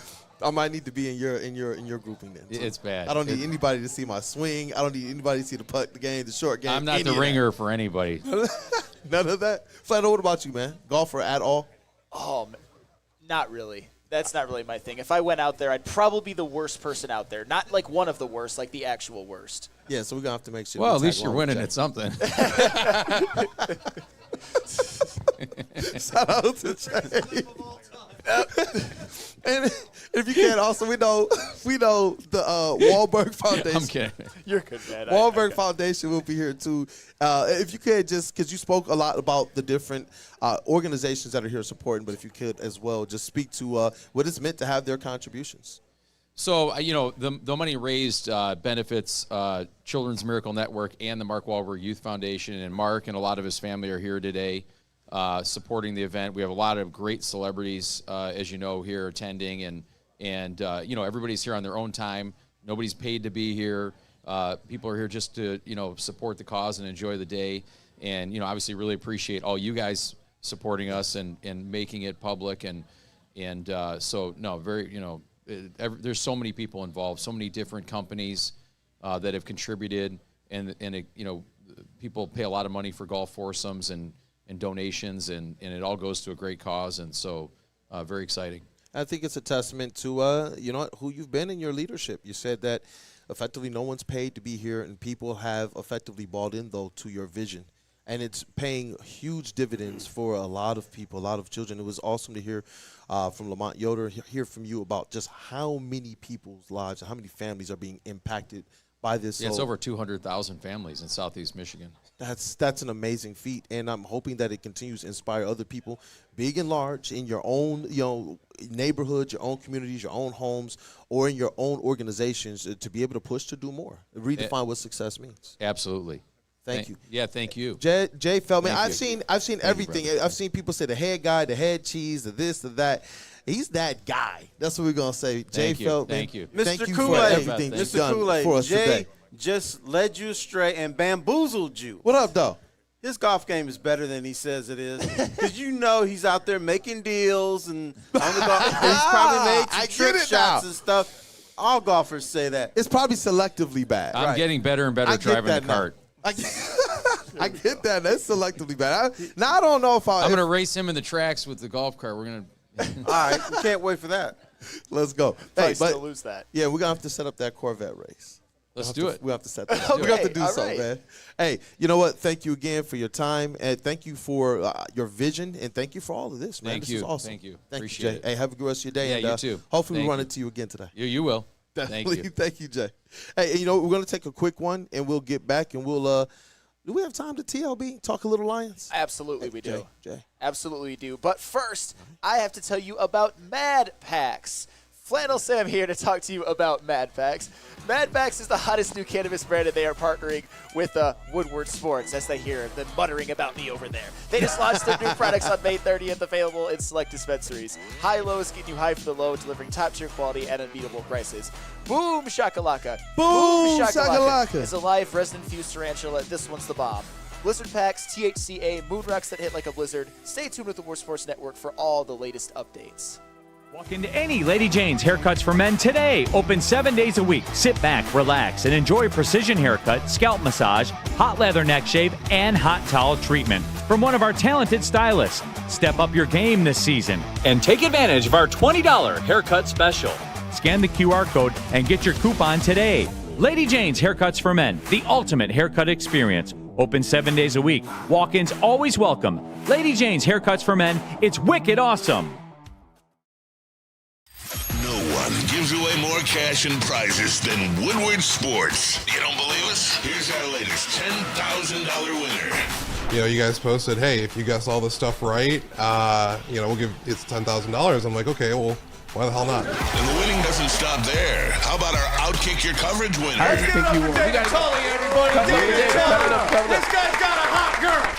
Bigger prizes, bigger giveaways, cash, merch, tickets, and more. All from the biggest sports network in Detroit. No one does it bigger and better than Woodward Sports. Make sure you're following, liking, subscribing on Instagram, Facebook, X, and YouTube for your chances to share in the winning. From Detroit's #1 sports network, Woodward Sports.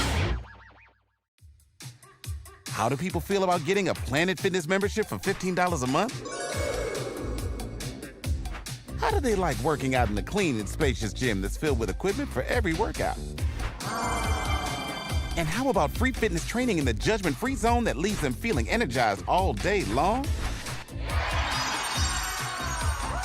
Join Planet Fitness today with the free PF app, online or in club, and start getting that big fitness energy for $15 a month. A network for the city, by the city. Woodward Sports is Detroit Sports.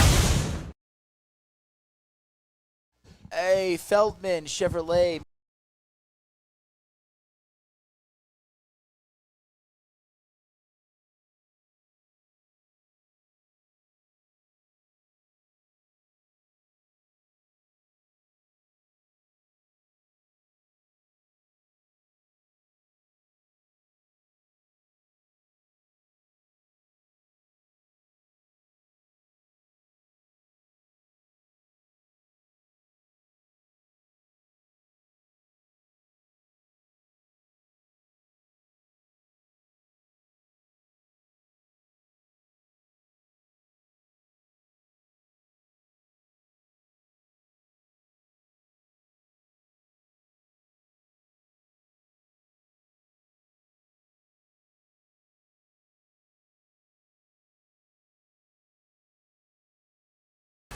So Dan Campbell, he had some words about the Lions and some players in OTAs, and this was last week, that were standing out to him. And the names that he mentioned OTAs and he mentioned somebody else for the offseason.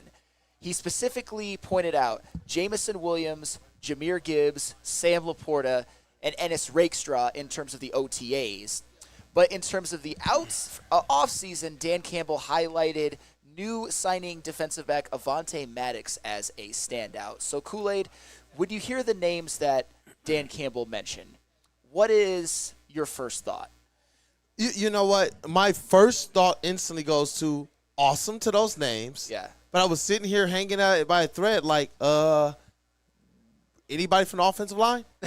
This is one of our biggest questions right now. And you just lost Frank. It's not like it's just, hey, someone just retired from our depth. And now all of a sudden you're talking about the trenches being some of the reasons why the Detroit Lions have had success, primarily that offensive line, who a lot of people still believe is going to be a strength of this team. So I do wonder, is this just Dan Campbell believing that, the offensive line is not where I'm putting a whole lot of focus as it relates to what I want to be able to say is doing good? Like, people already know what we are from an offensive line perspective. But to me, it would have been nice to hear that, Tate's name. It would have been nice to hear that the offensive line is looking good, is looking formidable. But to not hear it at all when he's mentioning, hey, these players over here are the ones that are kind of catching my eye right now, that to me was just something that just made my ears perk up a little bit. I need the chat family to tell me, how concerned should I be or shouldn't I be? Help Kool-Aid out on a scale of 1 to 10. At first, I was alarmed. We talked about it initially. I was at like a 7 or 8. Like, I was sitting there like, wait, he ain't saying nobody from the offensive line. As I've kind of, some days have gone, I've come down maybe to a 6. But I need the chat family to let me know, where should my level of concern be with the fact that he hasn't glazed anyone from the offensive line yet? All right, so I think a lot of things can be true because I've considered myself somebody who is still concerned about what they're going to do without Frank Ragnow. However, I'm not super worried that Dan Campbell didn't mention an offensive lineman. And I know that Dan Campbell's the type of guy, the type of coach that won't BS anybody. He mentioned the guys that he mentioned. I truly believe that he feels that they're standing out from the rest. However, when you look at the offensive linemen that are in-house, are you ever worried about Penei Sewell when it comes to anything whatsoever? Nope. No, Penei Sewell. Not at all. And he's probably worth 2 people. Not at all. Taylor Decker, I don't see him as somebody who would be like an OTA warrior. He's a veteran. He's been around the block a long time. For him, and even Graham to a large degree, it's really like, call me when the season starts. Well, that's the thing, like both of them. Good call on Graham Glasgow. I don't look at them as like potential OTA warriors. And when it comes to everybody else, it's rookies, it's Christian Mahogany. I guess in a perfect world, you'd like to hear him say something like that about Christian Mahogany because he's going to be counted on to probably start this next year. But at least with Mahogany, you saw a glimpse of him on the field play well, albeit in a small sample size. So to me, I understand where you're coming from. I understand that the O-line is a position that has way more question marks now than it did even a week ago.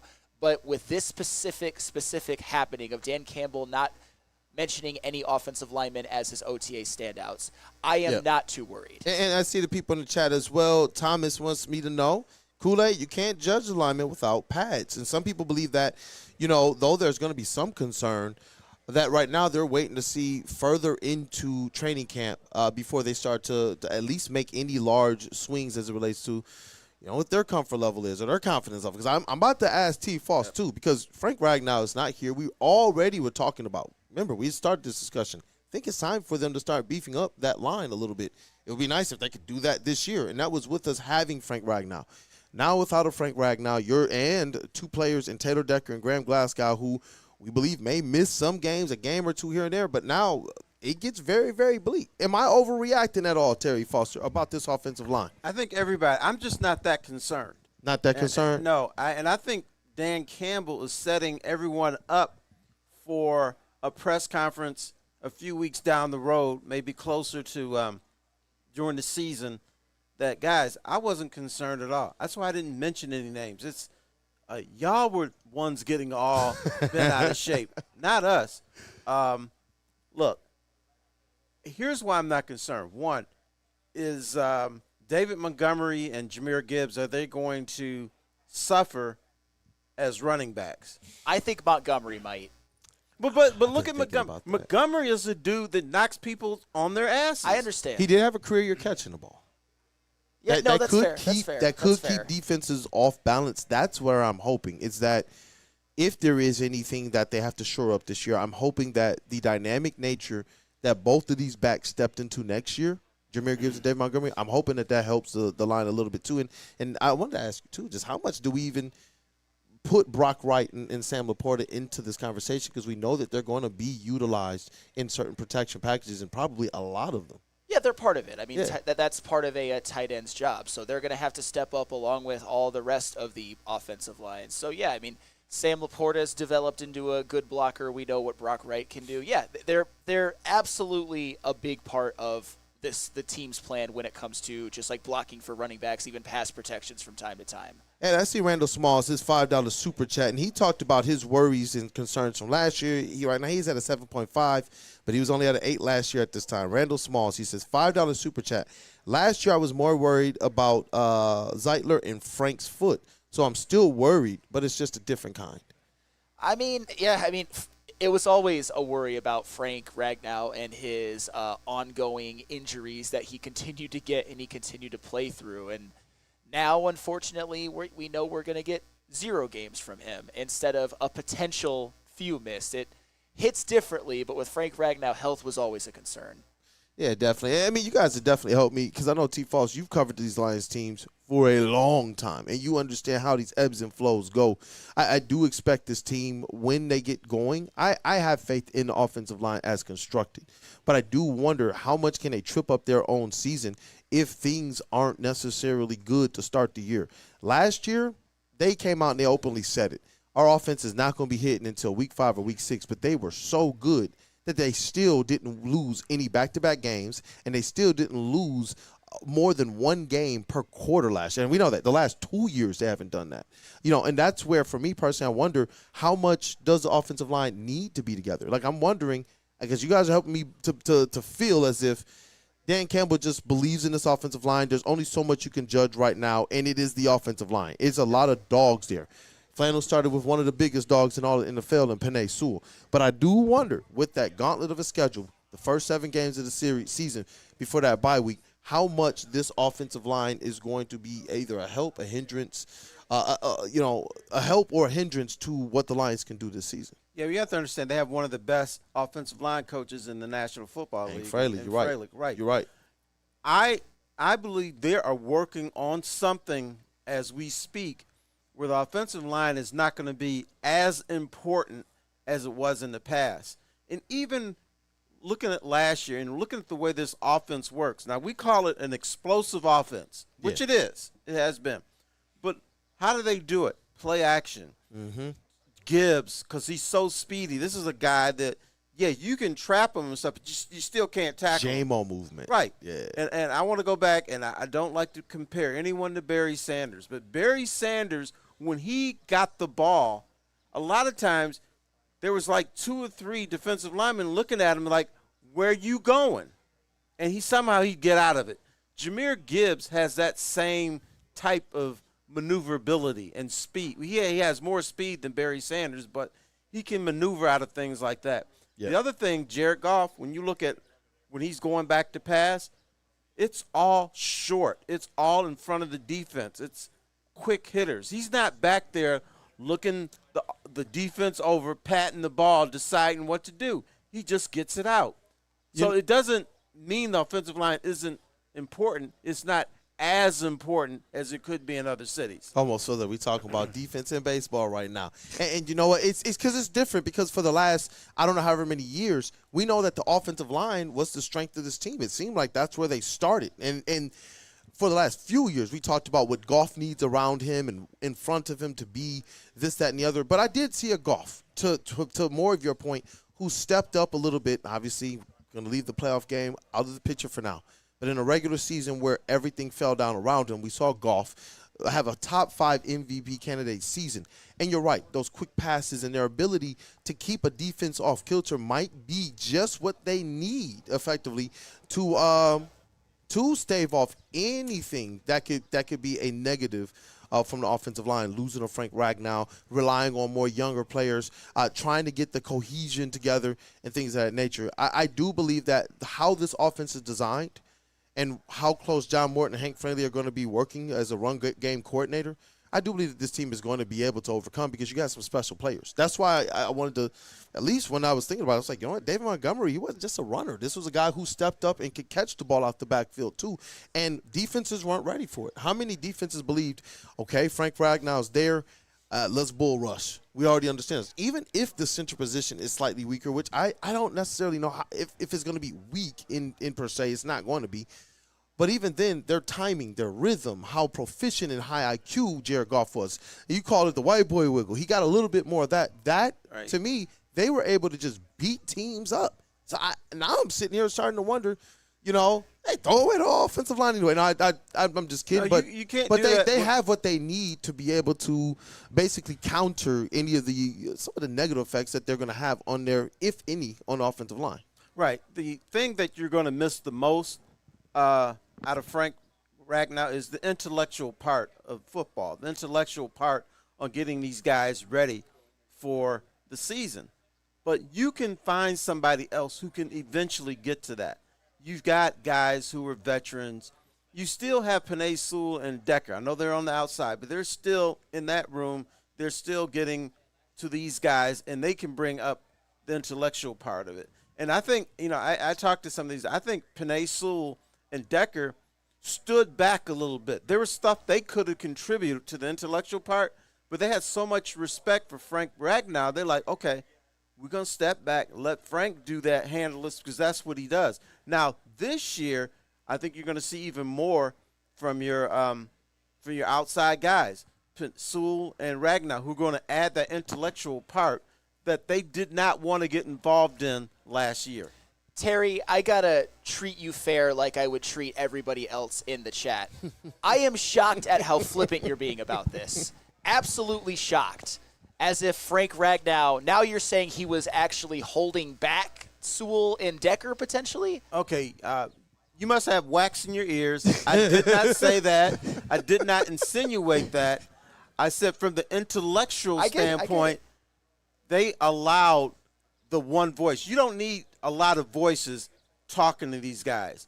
But I think Sewell and Decker respected him so much that they allowed him just to be that voice, to be that guy that prevents or presents things to the younger guys. And now I think what they will do is, okay, Ragnow's not here. Now we got to step up. Yeah. Okay, let's get that wax out the ears. Yeah, and not as it relates to play, but just saying as it relates to being that singular voice, being that leader. Because you're right, when you're going in any battle, it doesn't matter. You could be cleaning up your home with your family. You got to have somebody that can be that singular voice, and I definitely get that. And what you're calling out, I think it shows more or less to, man, yeah, you guys are definitely making me a lot more comfortable with this right now. The fact that this team is going to be able to do it and step up. You're talking about a squad of talented people. They have some talent on the offensive line, but they were wise enough, IQ enough, and understood what it meant to the team enough to say, you know what? He's the guy, though.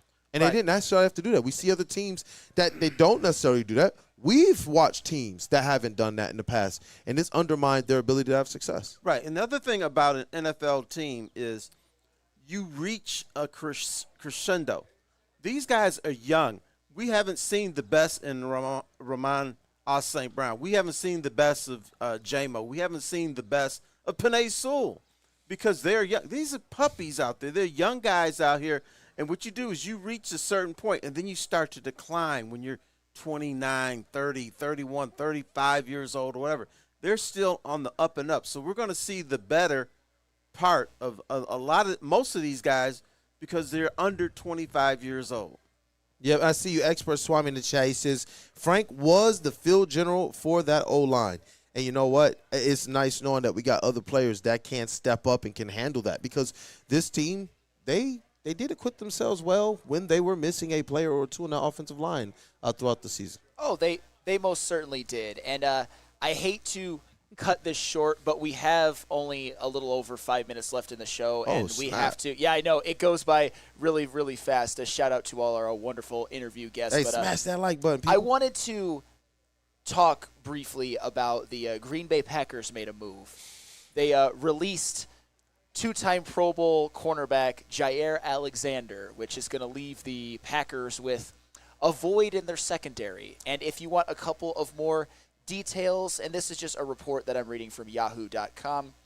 So Jaire Alexander signed a 4-year, $84 million extension in 2022. However, he's only played 14 of the possible 34 games in the past 2 seasons. And in 2021, he missed 13. So he's been very, very decimated by injuries lately. So I guess recently the Packers reportedly offered Alexander a restructured deal, which would have resulted in Alexander taking a pay cut. And it appears that Alexander did not want to take that deal. So the Packers just said sayonara to Mr. Jaire Alexander. You know what? That makes a lot of sense, man. At first, based on name and all that, and until you get into the nitty-gritty of it all, it's just like, wow, that's a name. Especially with the Packers who, I don't know, I do believe that they're the team that's going to probably be your second biggest threat to the Detroit Lions. But when you see them drop a name like that, when I don't know if they have everything figured out, it was just like, okay, I hope they have things headed in the right direction. I'm still just hoping that the Detroit Lions go ahead and bring back Zadarius Smith. But I do wonder what is the plan for the Green Bay Packers. Is this a move that they do believe as it relates to their team? Are they still building? Do they believe that they are right there with the Detroit Lions? Is there something that they believe they can do before this season starts? Like now I have so many freaking questions about this one particular move because it does. It creates somewhat of a deficit for them in that secondary. Well, that's where Jaire Alexander, for the record, he's still been really good when he's played. And in 2020 and 2022, he was one of the best corners in football. Just when you look at the numbers, when you look at his coverage, all of that. He played well, but I think the Packers are maybe just looking at it like they made the playoffs anyway the last couple of years, even transitioning over to Jordan Love when Jaire Alexander didn't play at times. Wasn't exactly a good teammate, or at least perceptions may have been a little bit of a malcontent. This contract, he wasn't living up to it because he wasn't healthy. There's a lot that goes along into Jaire Alexander that maybe the Packers, they didn't trust his health. They didn't want to deal with the off-the-field stuff. I still am questioning what their secondary is going to look like without him, but, hey, I just think it's another obstacle out of the way because say what you want about Jaire Alexander. If he's on the field, he's still their best corner. Yeah, but that's where I was like, it brings up a whole lot more questions because is this just the move? That's just it? Nothing corresponding? You think you're good? All right, fellas, I hate to be like, what the heck? I seem like I've been so what guy too much today. But I like it. Keep us on our toes. So what? You know what they're doing right now? You know what they're doing right now in Green Bay? Talk to me. they're probably talking to Zaire Alexander about re-signing him. That's why I kind of brought up Zadarius, too. Yeah. I feel like it might be one of those because it doesn't – I don't know. I got questions. I see Dante in the chat. Dante151 with the 199 super chat. He says, watch Alexander go to the Vikings and help them. I don't want to see that happen. No. At all. At all, because I believe that their defense is going to be a big part of the reason why the Vikings are going to be formidable this year. We talked about it last year. They just always seem to be a team, no matter who the quarterback is, their defense just carries them. It just does, and it makes a way. I would not want to see that. I don't want to see our division rivals consolidating at all. It's already crazy to look across the way and see, like, Swift in the division. Like, that's wild to me, bro. No, it is wild. And, Terry, maybe you're right. It would be smart for them, honestly.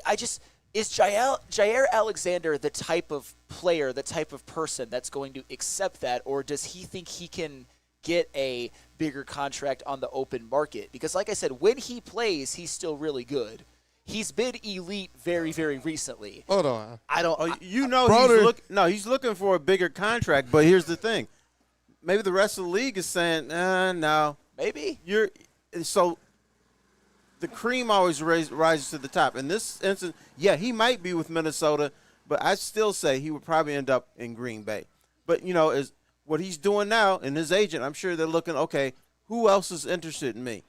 Everybody else knows he gets injured. Everybody knows that he does some good things. Everybody else knows what he's like in the locker room. So the market will be set by the rest of the NFL. And if it's close and if Green Bay says, you know what, okay, you got this from Chicago, get this from Detroit, we're good with that. We'll go with you. Because they want him on their team, but they don't want him under that contract. And I see Broder in the chat. He says, Brian Gutekunst, as is the Packers GM, he says he got to make room to sign some more number 2 and number 3 wide receivers for Jordan Lust. They are collecting them. Jordan Lust. And I love honestly, that. I know we talked about it afterwards. That's probably what Matthew Golden projects to be. Like, they're all really good. Like, I like Christian Watson. I like Jaden Reed. I liked Matthew Golden as a prospect. I like what Romeo Doubs can do, but none of them are Amon-Ra or Justin Jefferson or even with the Bears like DJ Moore, They're like drafting players and then drafting more players, but it's like, are those players becoming the dogs? Yeah, we like the potential, but then as the years go on, you're just like, oh, man, wait, we still talking about the potential of these players? Like, I like Jaden Reed. How long are we talking about Jaden Reed before he becomes that significant difference maker for the Packers at wide receiver? They're still searching for those difference makers. Whereas, like you said with us, realistically, we took an Isaac Tesla, and they liked him. They traded up for him. Think about how much they liked him. And this guy might not even crack the top 4 rotation. Yeah, that's where they are, because Brad Holmes has done such a great job at identifying and drafting his number 1 and number 2 wide receivers, and then going out there and just playing around. And you know what? I like the pedigree of this player for my number 3, for my number 4. And then you can draft guys and bring them into this type of a room. Like, for an organization like the Packers, who I've seen for years draft secondary and wide receiver, you would think they would have this figured out. But who got the best safety tandems in the league? The Lions do. The Lions who got the best, probably, wide receiver duo in the NFC North? It's close. It's close. That's what I said, probably. I might give the edge to Jefferson Addison, but I know a lot of people would kill me for that. I'm going J-Mo and Amon-Ra this year. They will be the number 1 duo without Mr. question Flannel. in the North. Flannel Sam. Yeah. Guess what? You're off the hook. Kool-Aid, did you really say that you don't want to have another DeAndre Swift in the league, in the division? No, I don't care if Swift is here in particular. It's just intriguing to see the division, like our North consolidating, like people going and getting people who were with the Lions previously. It's interesting. Like before, I don't know how much we would realistically see that type of stuff. Are the Lions players the ones that are cut from that cloth? But it's interesting now that things are different. Our players are being looked at a little different way. Even the Rams went and took freaking Jonah Jackson for $17 million a year. They regretted it. They effed up by that, and they effed in my opinion. We'll see. Definitely effed up. Yeah, we'll see. Yeah. But, sheesh. Well, now Jonah Jackson's on the Bears. Hey, that's what you know what? That's what I'm talking about. Consolidation. And you're not going to fear that either. Not at all. Not at all. I'm actually sitting here like Ben Johnson. That's what you thought? Yeah. That's what you thought? There were some. It shows he's got some flaws as a coach. Look, there were fans that were like, oh, Swift. I'm just like, what? No. He was good on the Eagles. I'll give you that. He was good on the Eagles. But then he came to the Bears and kind of he wasn't very good. No, it was early on. It's worth the question. Yeah. It's worth the question, but I still felt like you talked about this one, like he talked about, like the legend T. Foss talked about. The Lions just have a different level of dog, and it puts them in a position to where, yes, we zoom in and we will parse certain things, but realistically, man, these are first-world problems. Can you imagine if we were sitting in the Packers situation right now? Yeah, I mean, just even going back to the receivers. I don't even know if they trust their quarterback right now. Like the fans, seriously, do you know your quarterback is that guy? They can't say that right now. I don't know if they do. And I'm higher on Jordan Love than most here, but I told you on a show last week, and I think we can almost close it out in just a second, but I said last week that when we're ranking quarterbacks in the NFC North, I could see Jordan Love being as high as the second best, nipping right at the heels of Jared Goff, but I could also see him being the worst next year. All right, can I be rude for a second? Talk to me. Do people in Detroit trust Jared Goff? Some. He opened it up with the playoff performance. But he was top 5 MVP, so the people might not trust him. But they might not. Here's the thing but he did prove more than Here's the Love. thing about this team. People only focus on the last thing they saw. And the last thing they saw was a quarterback panicking and throwing a bunch of interceptions against the Commanders. But you know what? Here, I'm gonna brush that away too. I think Jared Goff choked in that game. And here's why. Absolutely, and there was a reason for that. He lacked the confidence in his defense. He's like, this defense is not going to stop a nosebleed. So I got to step outside of myself and do more than I'm capable of to try to offset that. And I do think they worked in tandem. There were some plays, and I'm just like, why didn't he just throw it away? Why is he white boy wiggling a little too much? Because I got to. I'm in a game where my defense is going to give up 80 points. So I got to score 81 points or 85 points or whatever. He was feeling himself. That's what you're telling me. He was feeling himself, but he was like, I got to do too much. It's sort of like you make the joke when somebody comes up to the plate and they feel like they have to hit a 6-run home run, which is impossible. So you're gripping that bat a little bit too tight. And I think Jared Goff choked in that game, and the choke came because he had no defense. Stick just appears out of nowhere, man. Out of nowhere. People were trying to summon you yesterday. I was like, I'm not even going to tell them they're doing it wrong. They were like, Stick, appear. And I'm like, nobody mentioned Ivy, not one Golf in the chat. I'm like, he's not showing up, people. Oh, shoot, man. No, but T-Foss, I said that the day after. It definitely was a choke, and I don't think that Jared Goff really Jared Goff! They were ahead by 4 when he fumbled. They were down by 3 when he threw the pick 6. They were down by 10 going into score when he threw the one that was intended for a JMO before the half. He didn't have to be that way. I understand his feeling, but if he played cleaner football, the Lions win that game. We can't play that game. Who cares? It's over, but he's got to make up for it next year in the playoffs. That's all anybody cares about anymore. He's got to, and I'm hoping that, though, this lets down a little bit of pressure during the regular season from a game or 2 loss, because I do believe that you may see this team do things they haven't done the last 2.5 years, lose back-to-back games, lose more than 1 game in a quarter. And how does a team respond? I believe that, you know what, this team knew how much they overcame last year, and if Jared Goff can kind of put that on his shoulders and say, you know what, I could have just been better. I do believe that's going to bode much better for them this season. If they do go through a stretch, lose a game or 2 here and there, we saw the Eagles take that, and it didn't matter.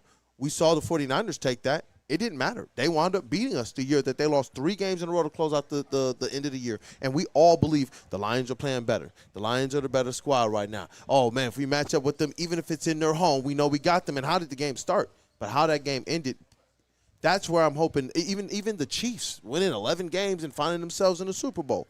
I'm hoping that the Lions, not just, obviously the fans are going to have to get there, but they're going to be emotional. But I'm hoping that the Lions, that pressure that they probably put on themselves the last 2 regular seasons, I'm hoping that that's not there as much. You know what? And this town needs to educate itself on how to watch NFL games. They're not used to high-profile situations. And you have to understand, if you lose 2 or 3 games in a row, which could happen, it's not the end of the world. No. I am sure if the Lions lose 3 games in a row this season, it's, the honeymoon is over. The window was closed. There's going to be a lot of There's people who jump no off. way. There's going to be people jumping off But we've seen bridge. the 49ers go through it. We've seen the Chiefs go through it. But they know how to do that. We don't. That's what I'm trying to tell you. Other teams go through this all the time. And the fan base is like, okay, we don't like it. That was bad, but what's happening next week? Here in Detroit, you're gonna have all this doom and gloom, how it's over, and how idiots like me, how could you still believe in this team? That's what's going to happen this season. Hey, Terry, I've got them starting the season 4-3. Do you think that people will panic if they start the season 4-3? They will. Absolutely. They will. Yeah. Absolutely. Hey, nice. They had a 7-game season. Now it's done. That's what's going to happen. Be prepared. With the bye week coming out of the bye week facing who? The Eagles and the Commanders? If they go 4-3, is that the – Let me see. Let's see what that out the bye week is, because I know they got Commanders, they got Eagles. I think you got home Vikings first, Vikings. Yeah. Let me just I'm curious on that because you're right. 4-3, and then what's kind of just ahead of them, I feel like there's a lot of people who are going to panic, especially with those 2 road games looming against the Commanders and the Eagles. Okay. Hey, stop it. Home Vikings, and then what's the schedule, the first 4 games after the bye? It's at Commanders, at Eagles, home Giants. Yeah. Go ahead. No, we don't talk Cowboys here. No. Cool Breeze. It's not going to be panic. It's going to be pandemonium. Oh, what up? Yeah. No, and anybody looking at that schedule knows that the Lions' regular season record is going to be worse than it was last year. It's okay to lose some of these games. That's what it is. It's realistic, but it just sounds so bad to say out loud. It really does. But I think it's something that we, as fans, we talk about this, of a team with Super Bowl expectations and learning how to be fans of that. Yeah, I do believe this team is going to do something, maybe 2 things that they haven't done in nearly 2.5 seasons. I do believe they're going to lose potentially back-to-back games at some point in time this season. I can see them, if not that, losing 2 games in a quarter, and I do wonder how much will fans freak out. Now my perspective is, just like y'all are saying, I hear a lot of other people, what is this team going to be in the playoffs? What is this team going to be when it all matters? I know Dan Campbell is not going to let them slip as it relates to game by game, but this is about what this team does and how to respond to the big pressure. And Jared Goff, though he had a good to great playoff, almost perfect playoff run 2 seasons ago, all that people remember, you're going to keep saying it too, and it's true, what he did last. I feel that, man. And here's the other thing. Teams don't win 15 games in NFL season. Last year was not just an outlier for the Lions. That was the outlier for the National Football League. And here's what I would love for you to do. Go back to the year, let's go back to 2000, and give me the number of 15-win teams. It's not that many. It rarely ever happens.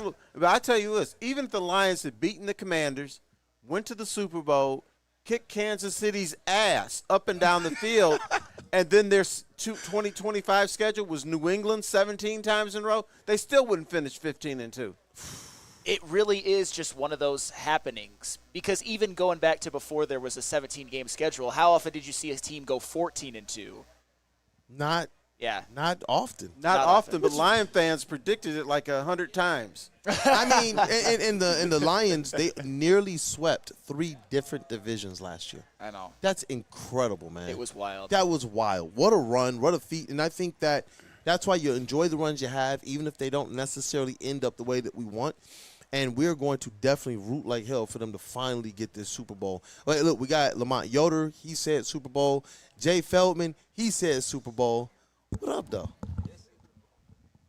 This is the one, the only Rudy, everybody. Rudy wanted to be on the air. He wanted to talk. Terry Foster, I think you and Rudy have a lot in common. You may be Eskimo brothers. Who knows? Right. What do we have in common, Terry? I think I gave you one of those jerseys and said, you can play for me. I don't know what we have in common. Or maybe we're just old. Rudy. You know what? I had to fight for that jersey. I didn't fight you, though. I don't fight people. You know what? Here's what we have in common. We're both senior compared to these youngsters around here. You know what? As I was walking up here, I was saying, boy, I'm just happy to be here at my age, right? And there's a lot of young guys here. God bless them. Right. But when you get our age, you kind of look back and say, how did I get here? It's kind of neat, right? You know why I got here? Speaking to me right now, Rudy. No, I'm serious, because you made one decision that was good, not to quit, right? Bam. And here we are.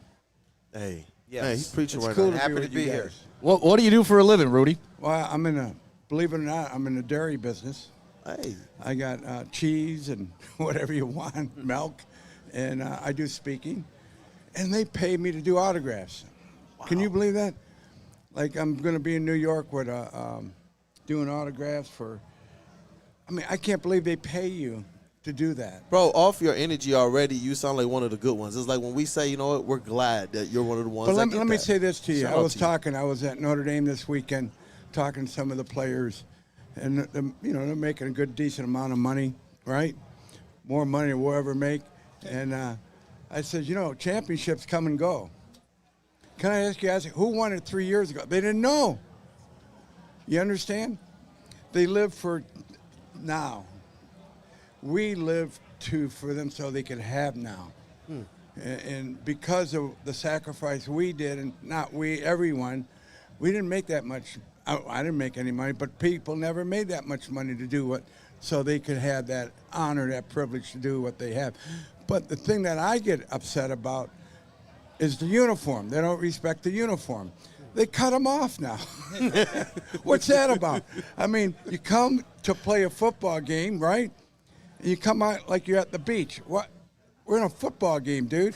Yeah, but you gotta look sweet though. No, that's not the point, right? I love Rudy. You don't go to Yankee Stadium and say, I'm going to cut my pants off. That's not because gonna you'll happen. be fined. Or if the you did that. Packers, right? You understand? Pride for the uniform is what I'm talking about. The brand. You got to really respect the brand. That's what we got to teach our kids. One thing, were you offsides? Because that's a big thing. Rudy was offsides. Well, yeah, they didn't call it, so that makes it even better, right? And it doesn't matter whether you're offside or not. You made the tackle, and the game ended. What are they going to do, right? Hey, Greg in the chat says, Rudy, we love you. We love you guys. I just want to come on and say hi to you guys. Awesome. You're awesome, right? And it's good to be where we're at today, to help these young people understand that there is pride in sports, and we have to earn that. It's not entitlement anymore. You got to have that merit. I was in the Navy. I understand merit, and I understand you got to earn your uniform and respect that uniform. That's me. That's the old way, right? The new way is different. You can cut your pants off. Go ahead. It doesn't matter. It doesn't click with me. Bruce Bowen. But you know what, brother? How can you respect the uniform when I'm playing for Notre Dame this year? I'm going to be at USC That's the what I'm following year, saying. and then There's Tulsa the following year. Hey, Coach, there is no more tradition or loyalty, right? Nothing. Where's the tradition at anymore? Where's it at? The 1980s. I want my money. That's what they want. Give me my money. Hey, what are they going to do if they don't make the money anymore? They're going to quit if the job gets tough on them? Is that what they're going to do? Well, they quit if they can't make first string now, and they go to another school. Another school. Yeah. Wow. I'd rather stick it out. They don't have the heart, man. They don't have the heart. Mr. Bruce Bowen. It's about pride, too. 5 foot nothing, 100 and nothing. Hey, not a speck of athletic ability. And I hung out with the best football team in the land for 2 years. Wow. Then I got a degree from the University of Notre Dame. So I don't have nothing to prove to you or nobody but myself. See you later. Hey. Rudy. Thank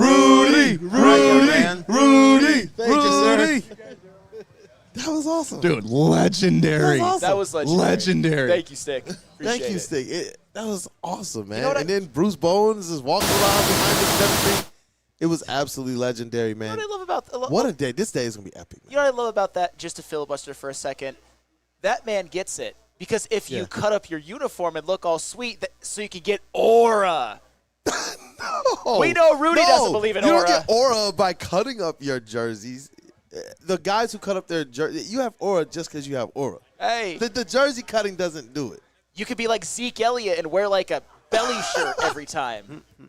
Zeke Elliott. Actually, oh my he was gosh, really good with the Cowboys at the beginning, but. Goodness gracious, man. You know what? This is going to be a great day. You guys already see what it is. The celebrities are walking in. We can see where they're checking in just in front of us.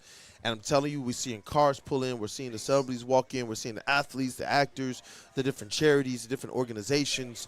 Our sponsors are in the building, man. We're seeing Mad Packs. We're seeing Loom.